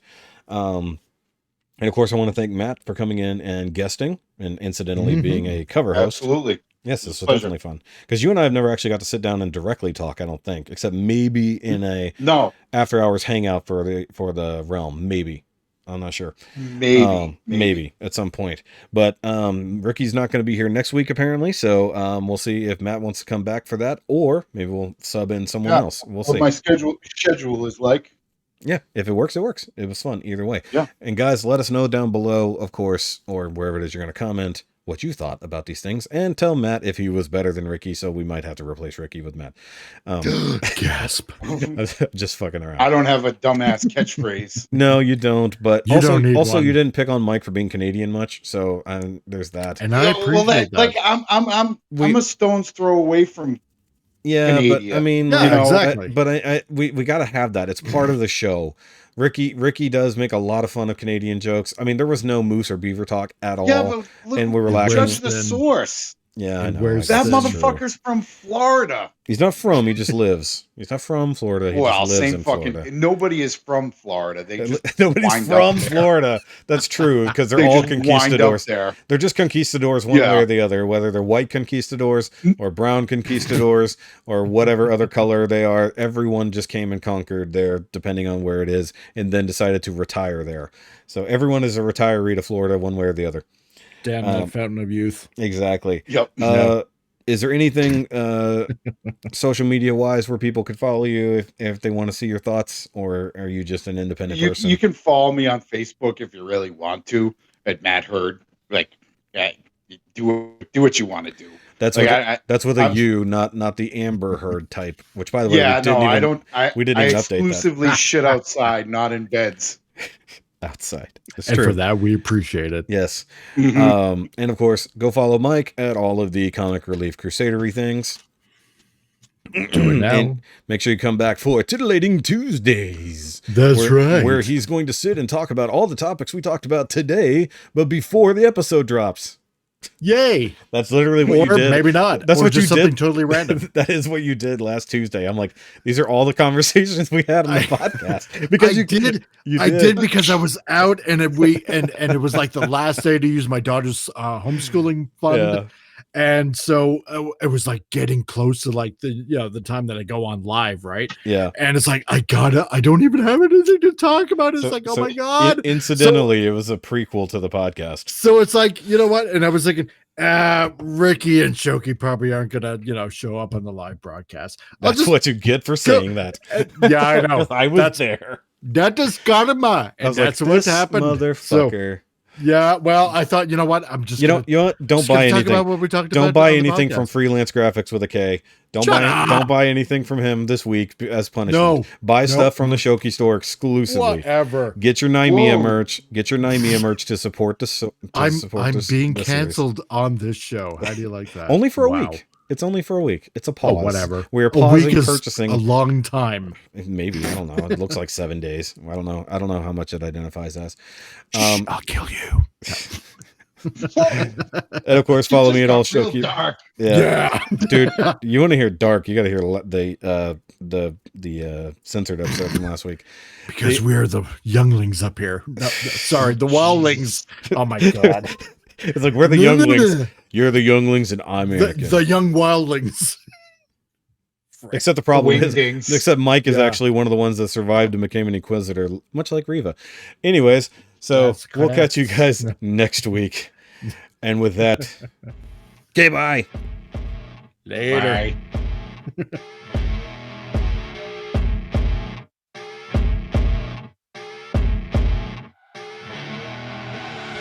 I see her rolling up, Uber black Cadillac, high heel boots and a sexy body full of tats.